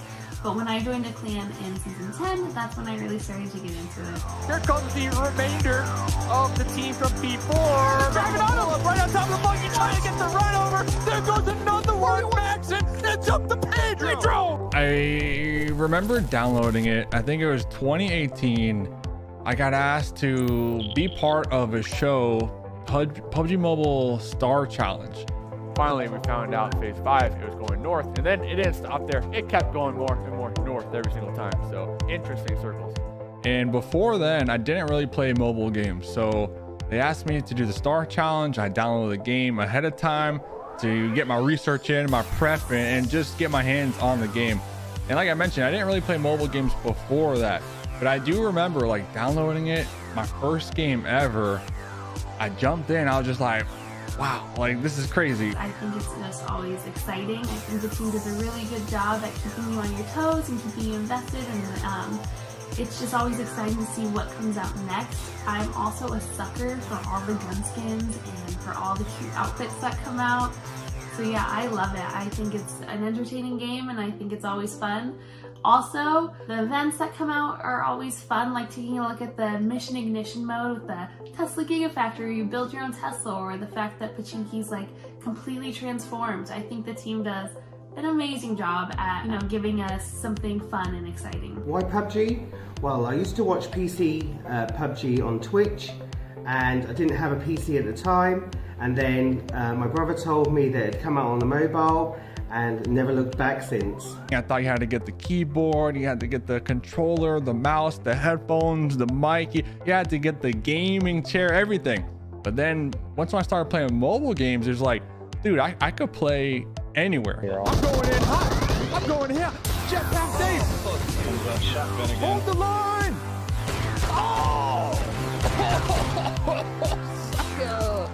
And I think that once when that clicked in my head, it was non-stop from there. I wanted to be part of this community. I think the PUBG community is filled with like some of the best people, especially when you're spending so much time with them. You really get to know them, and I think the cool thing is that you're meeting people not only from like all over your country, but like all over the world. And my community especially, I feel so blessed because I am surrounded by some of the best people, and like everyone in my community I consider like my best friend, because you know, we talk every day, and it's cool. I feel really blessed to have brought together such an amazing group of people. First time ever PUBG Mobile, they welcomed me. I was on the desk, I was talking about the players, I was talking about the games, got a lot of feedback, got to meet a lot of people. And this was 2018, like this was Mustache Dave. My mustache was like a baby mustache at the time. I didn't have a lot of experience within PUBG Mobile, and I just remember playing the game, loving it. I remember my first chicken dinner as well. I was jumping all over the place. But one thing that really stuck out to me was the community. The community, they just started DMing me saying, hey, you need any help? We got you.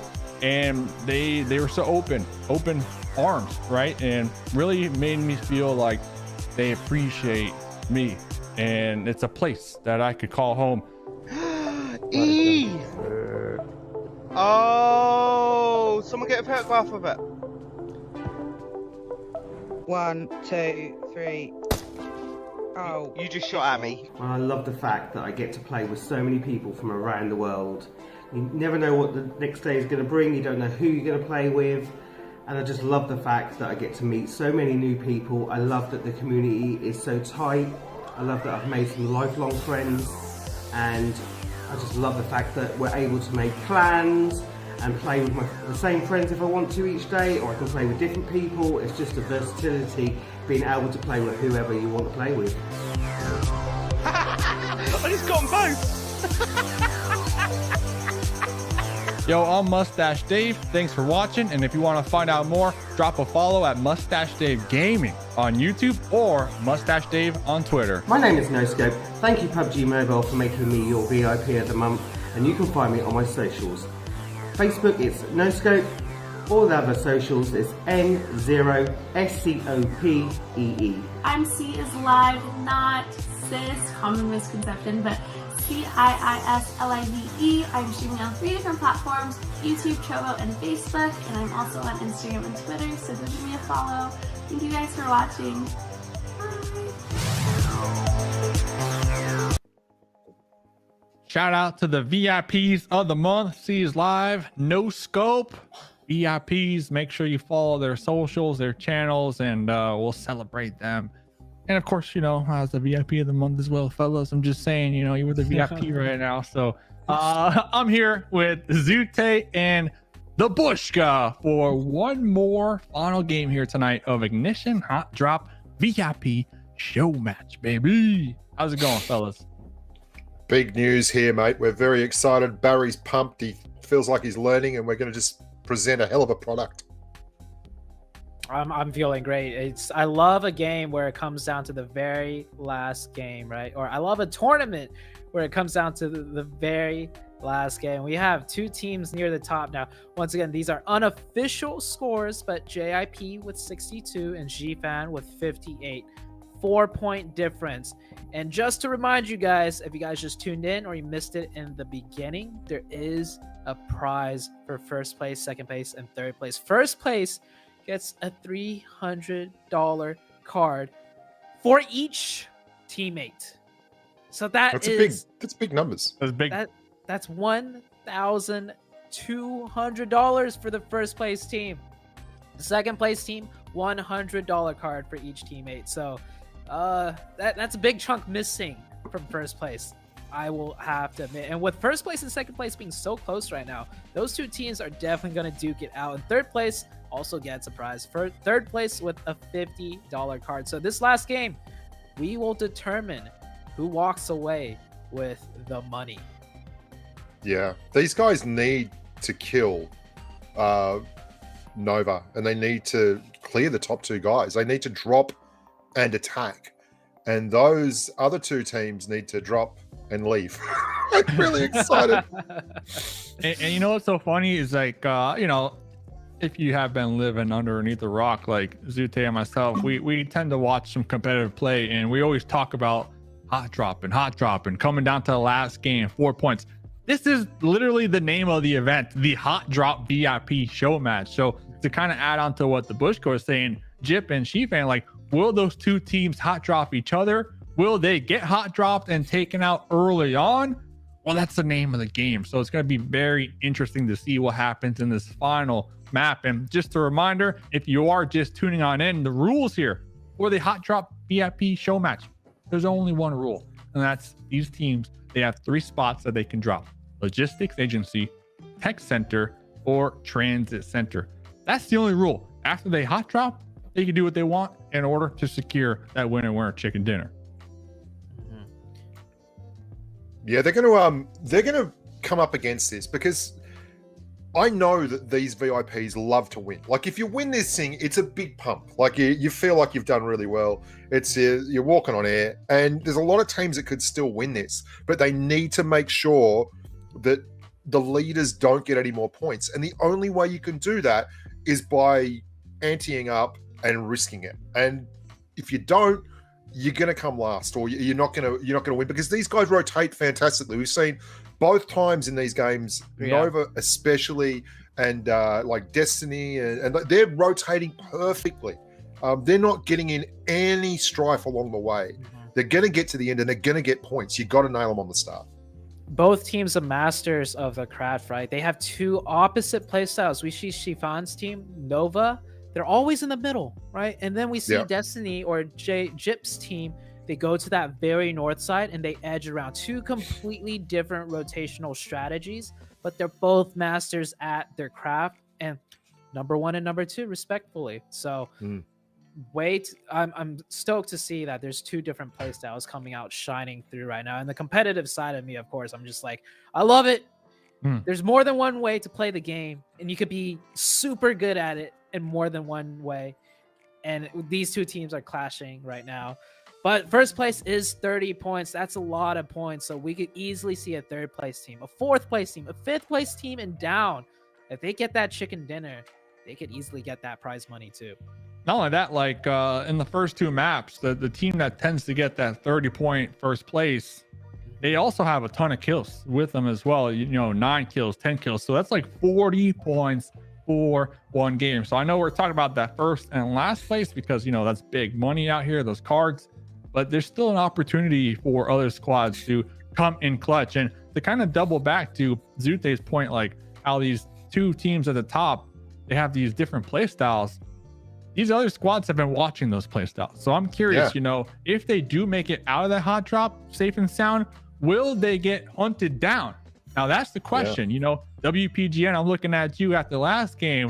You're looking to do something. I think you hunt down Jip Squad or Shifan's team this game and really, crush their dreams for getting this cash I can money. see Shifan in the chat has literally just said, "Don't drop on me, please." Let's see what else we got on the back.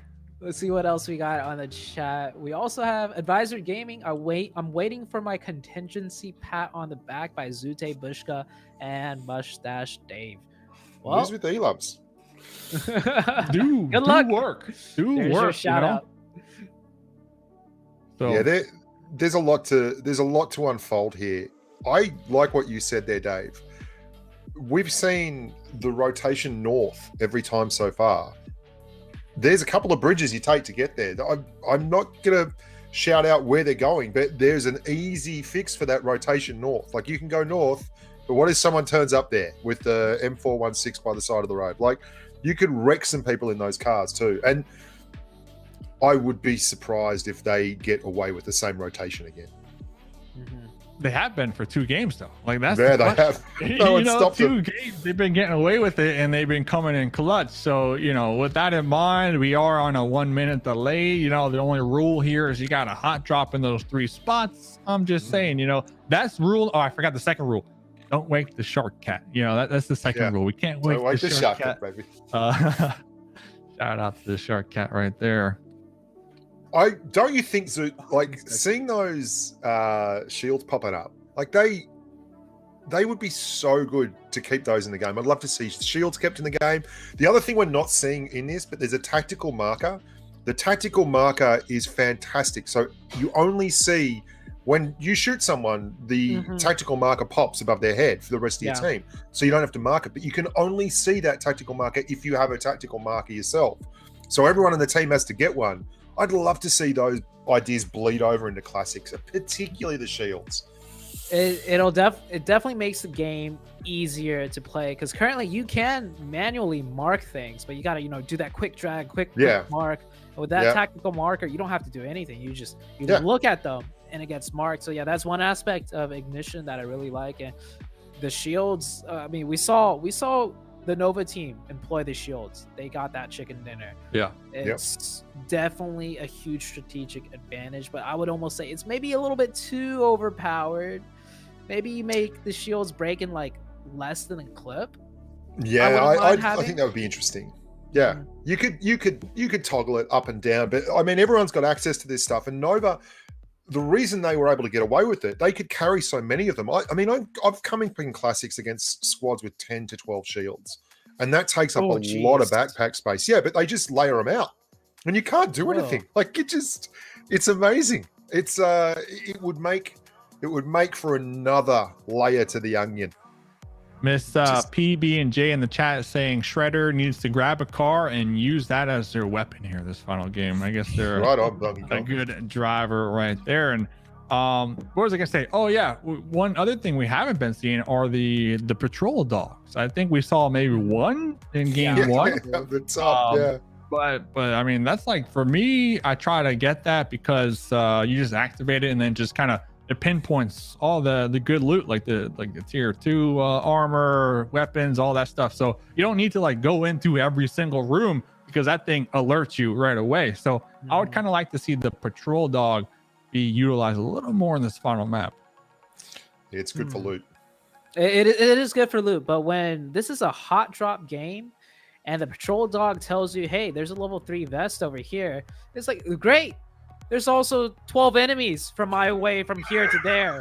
So the patrol dog's great if you're playing ignition mode, like regular ignition mode, but when you're playing in these hot drop games, even if they mark some loot for you, you're more worried about, all the enemies around. Well, there's a reason too. The patrol dogs also pop off when someone comes nearby. So if you get a patrol dog to a compound, which you can do, you'll know when people are nearby. You can take them out into the grass and stuff, and they'll pop off and they'll let you know that there's an enemy nearby.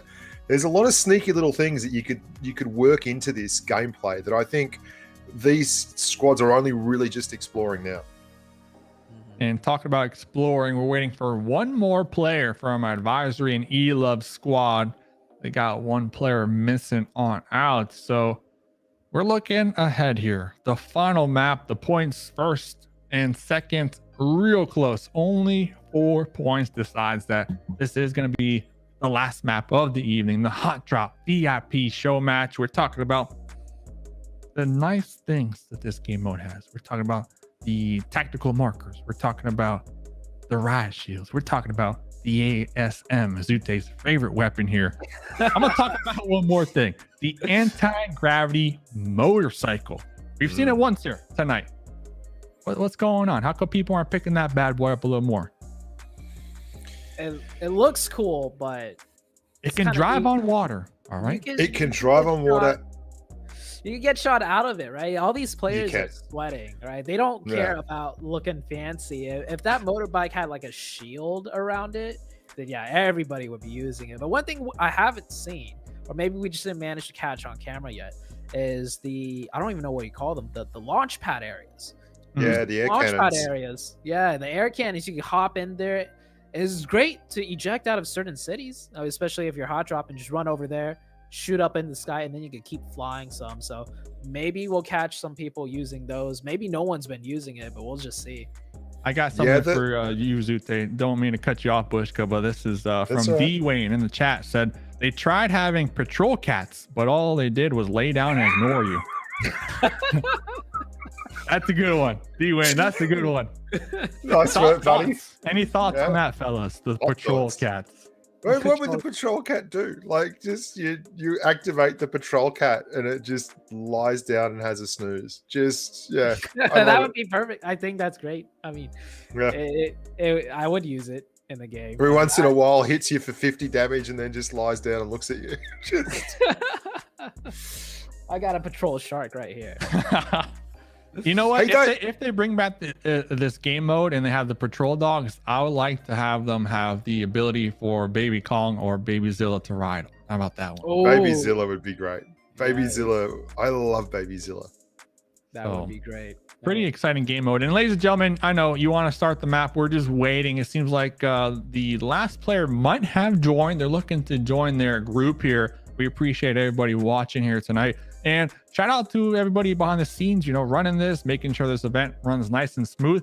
And Barry, I mean, talk about Barry from game 1 to game 2, like completely 360. What'd you do, Bush? I don't know, but Barry is. I told him no chocolate rations. Get back out there. He's got the kangaroos on the treadmill. We're gonna, we're pumping good power now. Good solid power is a big part of Barry's life. And he's learning. He's a learner. You only have to hit him a couple of times. in game hit him a couple of times in game. In game. So the thing too we didn't talk about with those bikes, and they go up hills because there's no gravity. They're not touching the ground. They don't care about inclines. They'll go up the hills at full speed from 0 speed. So if you can get a couple of those things on top of a mountain, you need to make a late game push. They'll take off at 80 kilometers an hour, bang, straight away, which is really, really good when you're in duos. Maybe not in squads. Irene Shell in the chat, she said, we use the launchers in first game. So, I'm going to type in the chat right now. And we know what happened. We know what happened. We didn't see him after that. We didn't see him after that. So someone used the launchers this game. We got Zute in the chat. We're going to watch. Okay, how about this? Tell us in the chat follow the launchers. Who's going to use the launchers, and we'll watch you right out the rip. Like, Irene, you're flying again? Irene, a.k.a. the Flying Fishes. That's what the team's called. Okay.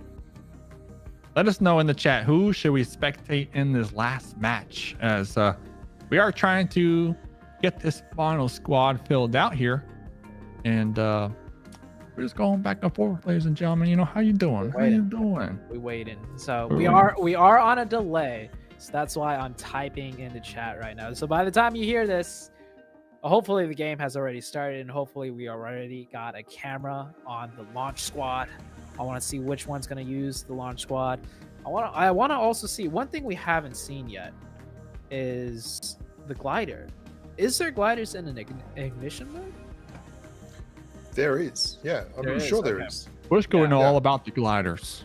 Okay. We haven't seen anyone use the gliders yet. What else haven't we seen out of the ignition in particular? What I haven't seen is, I had a question for you guys, because remember I was talking about the lore last game. Okay. Where do you think they found these deep rocks, like this energy, like on the map? Where is the spot? You know, like underneath school? Like where was this rock this whole time? Just around, dude. Just Mount Everest, maybe. There you go. Yeah. That's a good spot. That's a good spot. So, ladies and gentlemen, enough talk about rocks. We're in the game. We are in the game. The game has started. The final map of the evening. If you want to learn more about the lore here of this game mode, slide into them DMs. I can talk to you all day about that. So slide into my DMs. I'll talk about the lore. All right. Last game here. Hot drop. 4 points between first and second place. It should be pretty sweaty. Yeah. Should be. I have to say, Farouk's team was really good last game in terms of its positioning. That's squad number 14 this time. I was surprised actually that they didn't get Nova. They were a little bit lower on the mountain. I'm not sure who it was above them. The guys that came second, I think it was, were actually above them. He's a very good player, and they're a very good squad. I wouldn't be surprised if they're going to be my pick this time to come out on top. That's my new pick. So they're squad going out number first, 14. Then no, they're not. This time they're going to win it. They're going to win it. What about you, Zute? Who's winning it? Who are we jinxing this game? Oh, I gotta go with my boy Shifan. Like, they had a rough game number 1. They got 19 points, not too bad, but they really brought it back. So I feel like they kind of got everything figured out coming into this last match. And of course, they are a full team of competitive players, so an easy pick for me. I'm going with Holosight Dab Place. You know, they need to make some moves there. They're currently in 15th overall. We saw them last game playing that edge, but then, you know, these zones, because they do move a little quicker, the circles do pop a little sooner than normal, because we did boost them up a little bit to encourage some action. I think those circles just kind of got the better part of them, and we saw they got caught in like a 4-way standoff, just in a pinch on the edge towards that mid game. So we'll see, ladies and gentlemen. Let's get into the map. Flight path's good for everything. Basically, this is the most user-friendly flight path we've had so far. I think all the flight paths were good. We were able to see teams drop in all 3 different locations if they wanted to. So the flight paths, I wish we got like one of those really weird flight paths where all 3 places you couldn't get to. And then so like we just see everybody just gliding the whole time to try and get to like the closest city. That would be fun to watch. And teams are dropping out now. We have a good Destiny and they're already out. Everyone is out.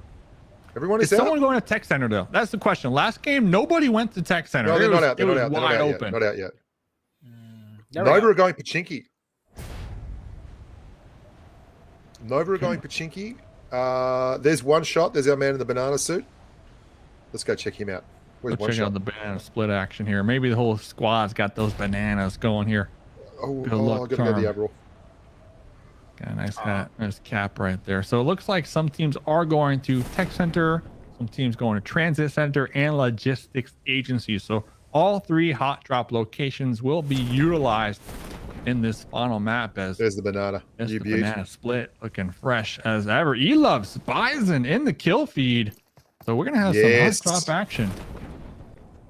Let's have a look. Here's Nova. They really need to be cleared. Someone needs to get stuck into them, and there are plenty of people to do it over here in Pachinki. Notice how they're dropping on the corner edge of the Pachinki, aka Transit Center. That way, they could just eject right out of there if things get too sticky. Like, you don't want to be the team in the middle unless you plan on fighting your way out. And yeah, that team dropping too close in the center with so many teams. Just look at the top right of that mini map. It's a rainbow of colors. It is. It's rough, nasty. Isn't it? It is nasty. Honestly, I think off the rip, a mutant isn't the worst gun right now because it does good. It does. It's and you have to assume like your enemies right now, they're probably not going to have armor on either. So you know, a 7.62 might be an instant knock here or there. Look at this. There's a Nova member heading down the road looking for a vehicle. Look for that glider. Look at that glider. Yeah. So Nova's already got 1 kill. Oh, okay. That's pretty good. Destiny, meanwhile, ejecting right out of there. This is Jip's team. They're already gone. They're well gone. Managed to leave they are safely. well gone. No points, though. They didn't manage to pick up a kill point like the Nova team. In that first circle, we're going to go towards the east side of this map now. So that 1 point will make Nova 3 points now behind first place because they came into this match only 4 points behind. So if they can get like 4 kills early game, tie it out, they're going to be cruising here. They're going to be cruising. This is our first little gunfight we've seen over here all day long at the school section at the tech center. There's Sis Live, one of the VIPs of the month, Dave. Yep. One of the VIPs, really low in the health department, looking for some meds, looking for some support from their squad mates. As Toast already dead here, so their squad's only gonna have 3 up, and I think they might have thought this was the safe drop just because the first 2 maps not a lot of teams dropped here. This is Live. Gonna be going to revive. Was that a gas can? This Live down now. And this is pretty clutch. Trenton needs to get on the bike here and start moving in because I don't even know if he's on the same level. He's on the 2nd level. Sis Live is downstairs and thirsted. That gas can definitely caught me by surprise. Great use of it though. Yeah, brilliant. Gas can, just shoot it. You never know if it'll blow someone else up, and it worked out there. But this player last alive, playing really quiet. Oh, look at this. Oh, sneaky, and then out. Gone. Not leaving. Did they get the point, though? Because there was an enemy that also popped the corner. Yeah, no, I don't think they got the point there. He probably thought it was the same team. So, I mean, just quick shots. Yeah, you're right, Zoo. You're right. They probably thought there was a 2v1. Hurts. Oh, here we go again. Round 2. I've seen E-Loves jumping in the kill feed a couple of times. Great work here from Advisory.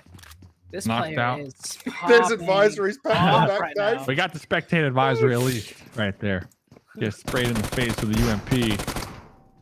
Let's see. Can we go for the double here? The pre-fire through the door, trying to run away, trying to back out, get that reload going. Oh, thirsty right now. Oh, he's got one more left to go. Let's keep the camera on. Oh! He's gonna win this 1v1. Oh wow! The double barrel shotgun. Most broken gun there big is. grub. Oh, the most broken and tilting gun there is in the game. Yeah, like how can you be no health left? That's fine. Just have 1 shot on desync. Does it hit? Yes, it hits. Thanks very much. Wow, broke as broke can be at times. Anyone left? No. Yeah, there is. It's not over yet.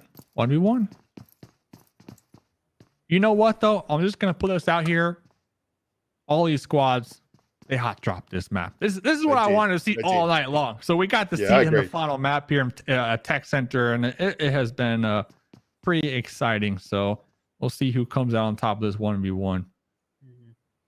I'm looking at the map just to give you guys an update. So the Nova team have actually adapted their strategy. They have 2 players rotating out to find more loot or to scout out some areas, and they've left 2 players in the Tech Center or Tech Center. What was Dave? You know the lore. You know all the city names. What is Pachinko called? Transit Center. Transit Center. I have the memory of a goldfish. But they left some players inside Transit Center to maybe get some third-party action in, but they did not manage to get it. Now they're coming back to picking their teammates up, and now they're ejecting out of there. I like that. I like that they were trying to go for some early game kill points right there. And then, once when it got a little sticky, a little heated, they decided to pull off right there. Like, that to me is like them looking ahead and not just what's in front of them. So you could tell they're playing to win here. They're playing for this chicken dinner, and they want to walk away at this game number 1 in the lobby. Look at the north section of the map.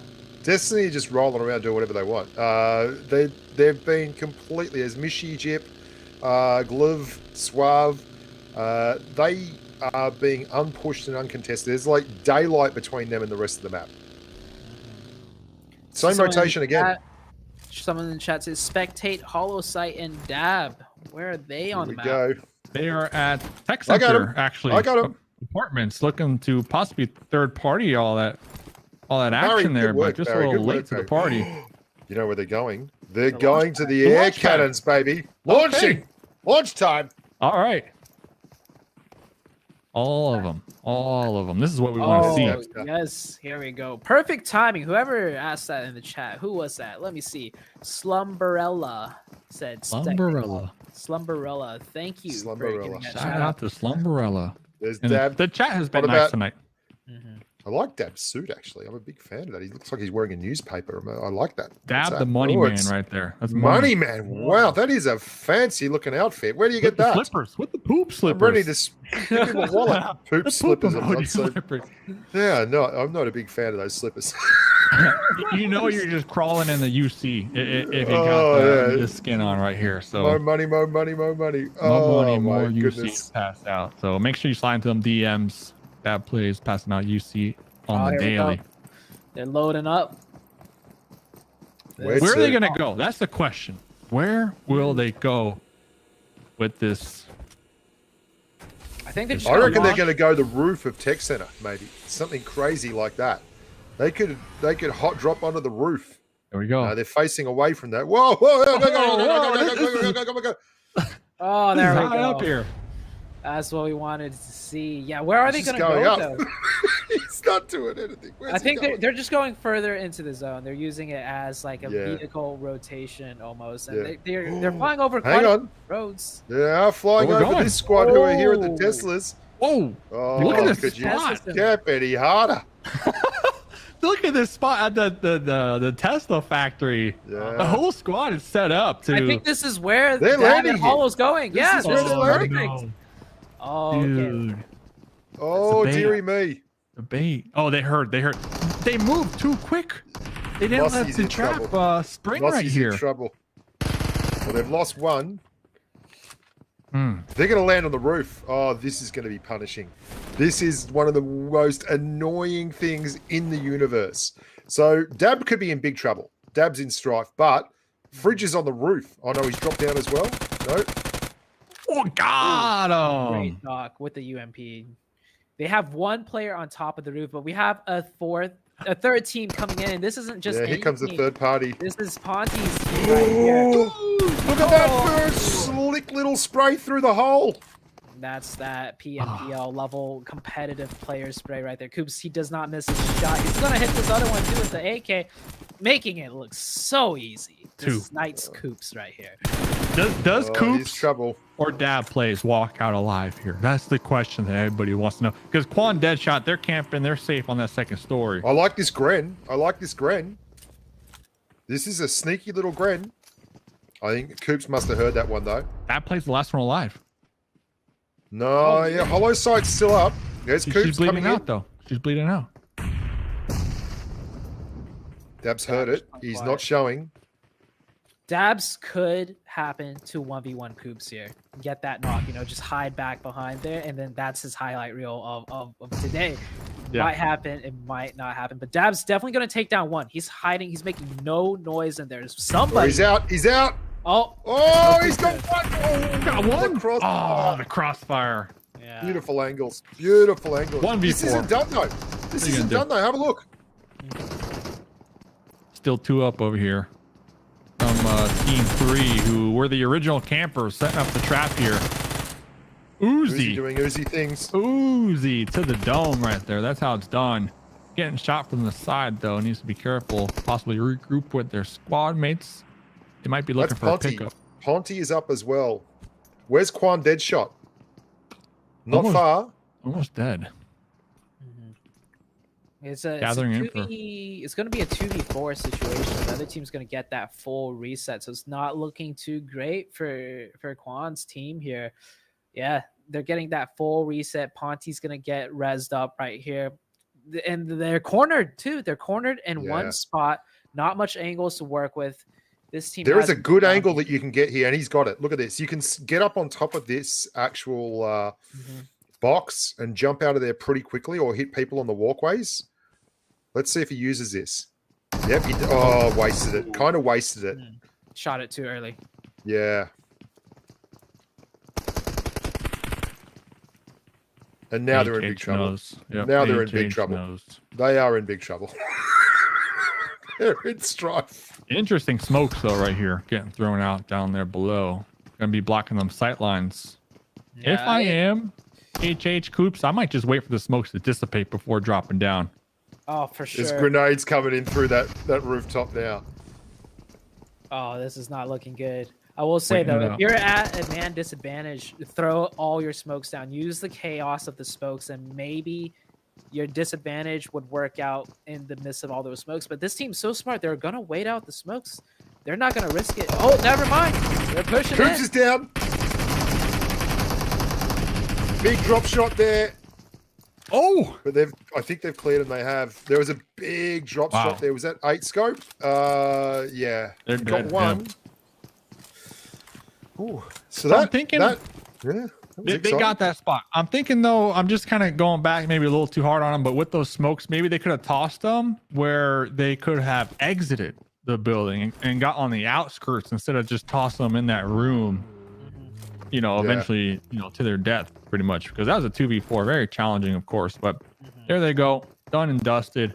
5 kills over here for Luke. He's come out of the top of the tech center looking a champion. Is that the most kills we got now? 5 is on the board there. Nova's got just 1 between the lot of them. They're playing straight up. Coops' team has got 7 kills overall with 3 for HH. Luke Bob, squad number 13, Griffin Joel and Zabasic. He's got 5, 1 for Wizu, 1 for SWAT Groza. And E-Love's got a couple of kills at the start there, but looks to no longer be with us. I was watching the stream. We're on a 1-minute delay, but we were all so focused on watching that fight. Like we were like zoomed in because we got obviously our webcams going here tonight. New format looking good. So ladies and gentlemen, thanks for watching, by the way. Bushka is a great tactician, is what Smokey 420 said, and that plays F. Thanks, Mom. Thanks, Mom.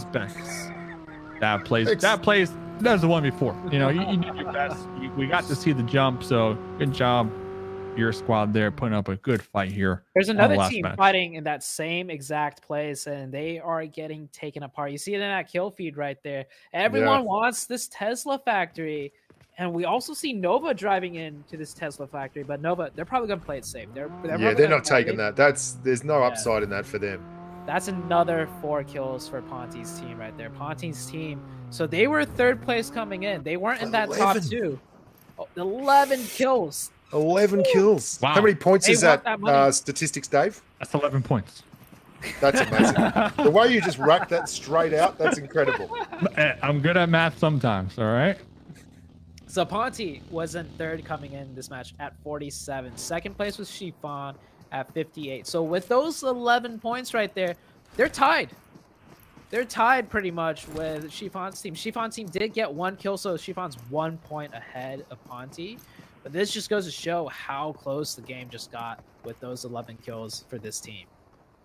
I will say this Tesla is fantastic. It's very, very quiet. But if you're driving the Tesla, it is very easy to rip that car in a mag. It's soft. It's flammable. It's a bit of a matchbox.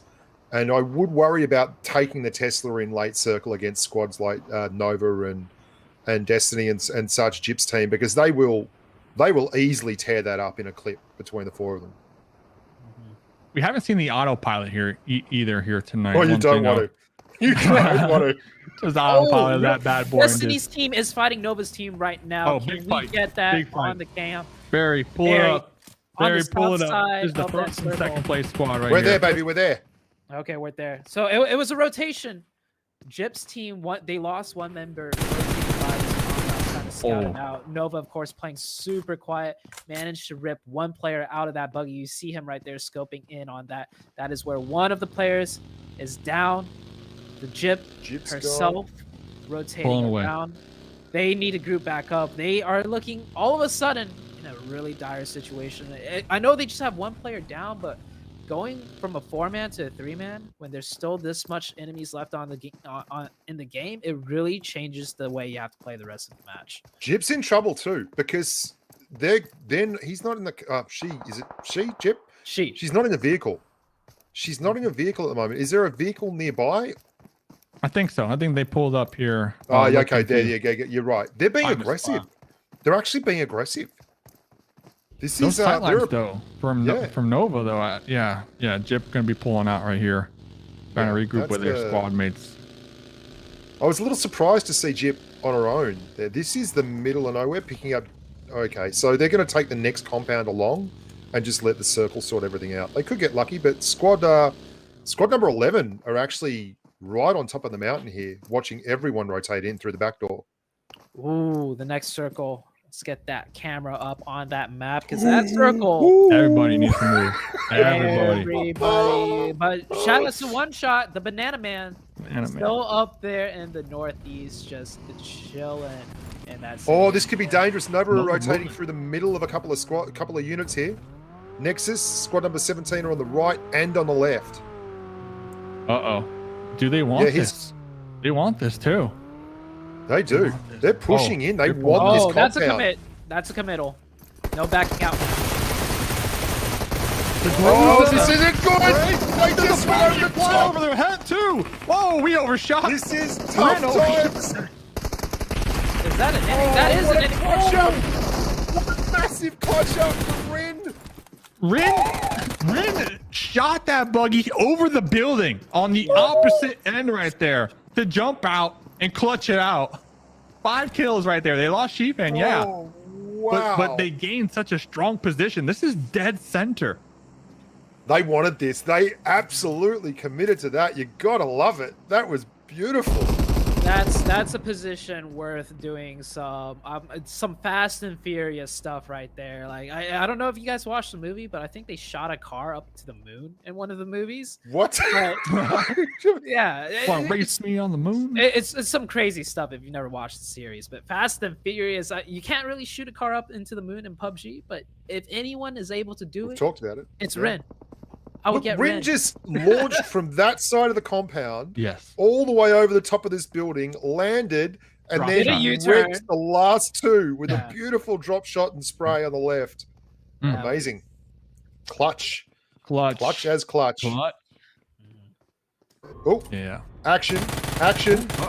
Irene. Oh, are we? Okay, I thought we were in autopilot for a second here, but WPGN will be the driver right here. This is a tough rotation. This is a tough rotation in. Last 2 alive. Looks like they're going to find a safe spot, though, in the zone out here on the west. Nobody is going to be occupying that for the time being. And if the next circle does hard shift in this direction, that could be looking good for the duo still alive here. Well, there is an amazing little space. You can see, if you look at the top of the map here where Barry's pointing at the moment, just about where Nova Rin is, there's a bowl there. A lot of the Mongolian teams will hit that up, and they love that spot. And it's very, very strong late game. I don't know if it's going to be in here, but if it is, that's worth fighting for. The Mongol Bowl is a crazy strong spot. And it's about to kick off again. Yep.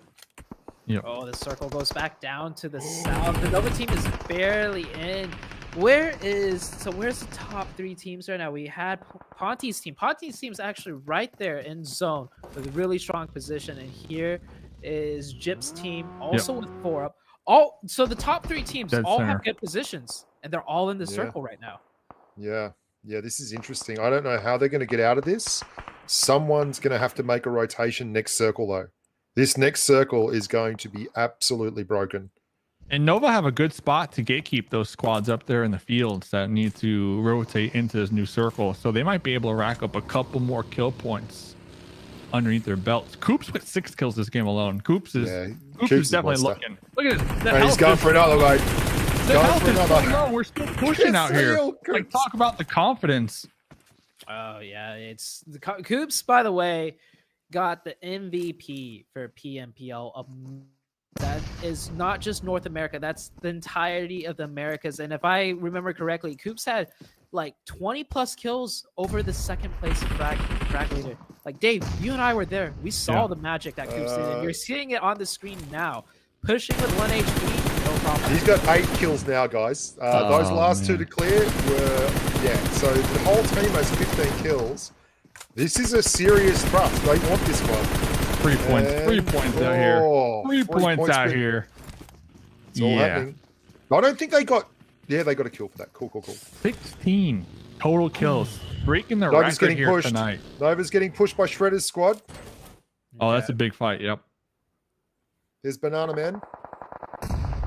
This is the second place team trying to defend their title here and even get that chicken dinner to overthrow Jip in their squad. Blue is hurting. This blue is hurting an awful lot.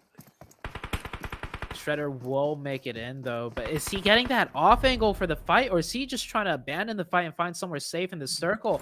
I think the latter. I think he's done. Because Nova's actually... Banana Man. This is going to be bad. This is going to be awesome. Banana Man! Tommy gun! To the face! Oh! Oh, the banana. Not level 5 gear like we thought it was here, boys. But a point for Nova. Yeah. And Shredder now just holding. Smart play. This is where he needs to be. Nothing else he could really do there. Maybe throw a grenade. Oh, the circle. It does favor the Nova. That circle is close enough to Nova that they could be on zone in that little plateau behind those walls. So Nova is looking super good to win this one out. Look at Irene. WPG is just standing there having a chat. Hi, guys. WPGN, at least prone. At least prone. Careful. Dude, what are you doing? Hi, I'm going to get the car. Okay. WPGN. He's off. This car is going to attract a lot of eyeballs onto him here. I don't think this car is going to be long for this world, my friends. They're sending seriously. He's in. Jumping out. Scar in hand instantly. Deleted. And this is a crucial fight because this is Jip's team up here trying to defend their location as a duo, and there's going to be 2 kill points handed to them right there. Yeah. Nova's starting to rack a few kills up here, though. They're short-sighted on what is an absolutely brutal zone. Brutal. Absolutely brutal. This is a bloodbath out here in the field. 20 kills. Oh my gosh. Ponty's team, 20 kills. They only have 1 player up, but none other than Coops, the legend himself. He's going to get this full reset here. The top 3 teams are still left. Wait, actually, Nova took out Jip's team. Oh, they did. That's huge. They did on the rotation. Massive news. Massive news. Oh, yeah, they're gone. Nova's got 11. Honestly, Jip's team only got 4 kill points that game. And I'm not sure what place they got taken out in, but 4th is 16th if they just got taken out. Look where Rin is. They've split, but they've split beautifully. Rin has a cover here on this overlook. Oh, wow. Coops is knocked. Using these riot shields. Using them. So good. You love to see it. Coops is gone. Everyone's gone. This is ugly. Yeah. Beautiful. It's looking like Nova's good. Yeah. Ren just dropped down 3 riot shields. And this grenade, that looks good to me.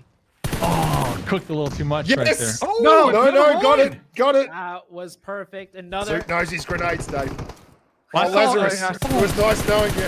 That is an ugly spot for Lazarus. I don't like the odds. Oh, they finished. It's all Nova, baby. All Nova, all the time. Rin's the last one alive and gets the winner chicken dinner. The man that launched the car over the building also launching Nova into a chicken dinner. And I'm pretty sure each of those 4 players is about to walk away with a 300 smack-a-roonies. That's big. Big. Yeah. Just that split was so clever. Like sending Rin off to the other side so you get these beautiful angles. Great work. Hoops, their squad, Ponte, right? 20 kills, 3rd place that game. So I don't know if it's going to be close. And then Jip, they got 4th place, which is 16 points, 4 placement points, then only 4 kills. So I soft scores, like we said, soft scores. Obviously, we need the statisticians in the back to confirm everything, which will happen later on. But fellas, do you think that was enough for Nova to overtake that 1st place spot? Yes. With the chicken dinner being 30 points, yeah, it comes down to Chiffon and Ponte's team. Now, Ponte's team actually didn't even secure 2nd. That's the big thing to take note of. Lazarus was just... Yeah, the grenade came in at the perfect time to give them only that 3rd place in placement points. So that is a saving grace for Chiffon. I think that's going to put them comfortably in 1st place, a bit over Ponte. But if it went the other way around, where Ponte's team got 2nd, we might see a closer score. And I mean, we're tallying up the scores right now. It's coming very quickly. Sakumai, the scores, and here we go. Now, before I announce the scores, these are unofficial. It can change. We're going to do a little rechecking of the scores. We got to make sure the people that deserve the money should get the money. But unofficially, these are the scores as follow. Chiffons team. Here they are. And number 1 with 103 points. Congratulations to Chiffons team. We got Ponte coming in 2nd with 86. So those 20 kill points definitely did matter, because Jip comes in 3rd at 82. Those are your top 3. Those are the money winners. But honorable mentions throughout. 4th place, we got Saman with 51. Joel with 50. Kim Gaming with 43. Goze with 41. Gabe with 36. Britty in 9th place with 34. Farouk in 10th with 32. Sis Gaming, or C, in 11th place and with 20 points. Quan Deadshot in 12th with 17. Irene in 13th with 17. E-Loves in 14th with 16. Killshot in 15th with 15 points. And Holosight in 16th with 7. But they deserve some extra congratulatory celebrations, because they are the team that took the launch pad, and that at the end of the day, we're here for the entertainment. This should be 30 points for Dabs. And that, it was great to see that launch pad going off. Do you know they were 8 meters outside the zone there, Coops and Co? They were 8 meters outside the circle. That if that circle had been 8 meters the other way, it would have been Nova and Co having to rotate in down that hill, and those guys behind that big dead tank thing. It's inches, this stuff. It really is. Yeah. And a reminder, 1st place, the whole squad, $300 cards. Everybody big on the team, 300 card, everybody. 2nd place, everybody gets a $100 card. And then 3rd place, a $50 card. So top 3 was the goal here tonight in the Ignition Hot Drop VIP show match. And, some people, they won money. Some people, they didn't win money. But at the end of the day, fellas, it was some solid gameplay, right? It was a fun game mode. We got to explore the map. We got to see the new technology, because of the energy from the rocks be utilized to build up the map. So we got to see the land shark behind us all evening long. It has been a pretty pleasant night. Now we get the butt shot. So it's looking good out here. Booty shark. The booty just shark hasn't moved. It's like you've put it on a turntable. So make sure you go follow Zuki the Cat on Instagram. Make sure you follow Zute, the Bushka, Mustache Dave, and of course, hit that subscribe button down here on this channel. PUBG Mobile representing out here tonight. Fellas, before we send this one off, I'm going to give you each an opportunity.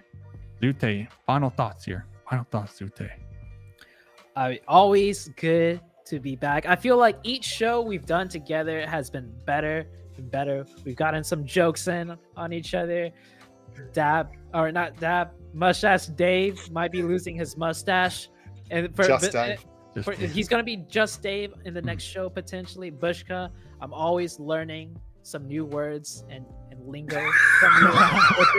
One thing I always look forward to. I learned bugger out, or they bugger off. Bugger off. Yeah. Bugger off. At some point you mentioned kangaroos on a treadmill or something like that. Yeah, this is how we do electricity out here in the colonies, mate. We're not like any of you fancy, engines and Tesla. We're just like kangaroos on a treadmill, baby. Let it go. But shout out to all the PUBG and VIPs. Also, this show could not have been possible without them and everyone on the back end putting together the show. So thank you guys for all having me here. And those are my closing marks. Bushka, what do you got? Oh, I just think it was a huge success. Loved casting with the boys, and I love the concept of the hot drops. Forcing everyone to hot drop just gave us a great opening every game. Like, rather than having games where everyone goes all over the place and you're just following teams around, having a bit of a Barney and a chat. Seeing everyone just hustle bustle at the start, get dancing, throw hands. That's what it's about. I love that. Good fun. Well, ladies and gentlemen, huge shout out to PUBG Mobile, of course, for putting this on for the VIPs. Shout out to everybody out there watching, and make sure you jump into Mission Ignition before it is over. Get in the game. Use those launch pads. Use those patrol dogs. Use those riot shields. Now we see how impactful they can be in getting that winner chicken dinner. And until next time, keep playing PUBG Mobile.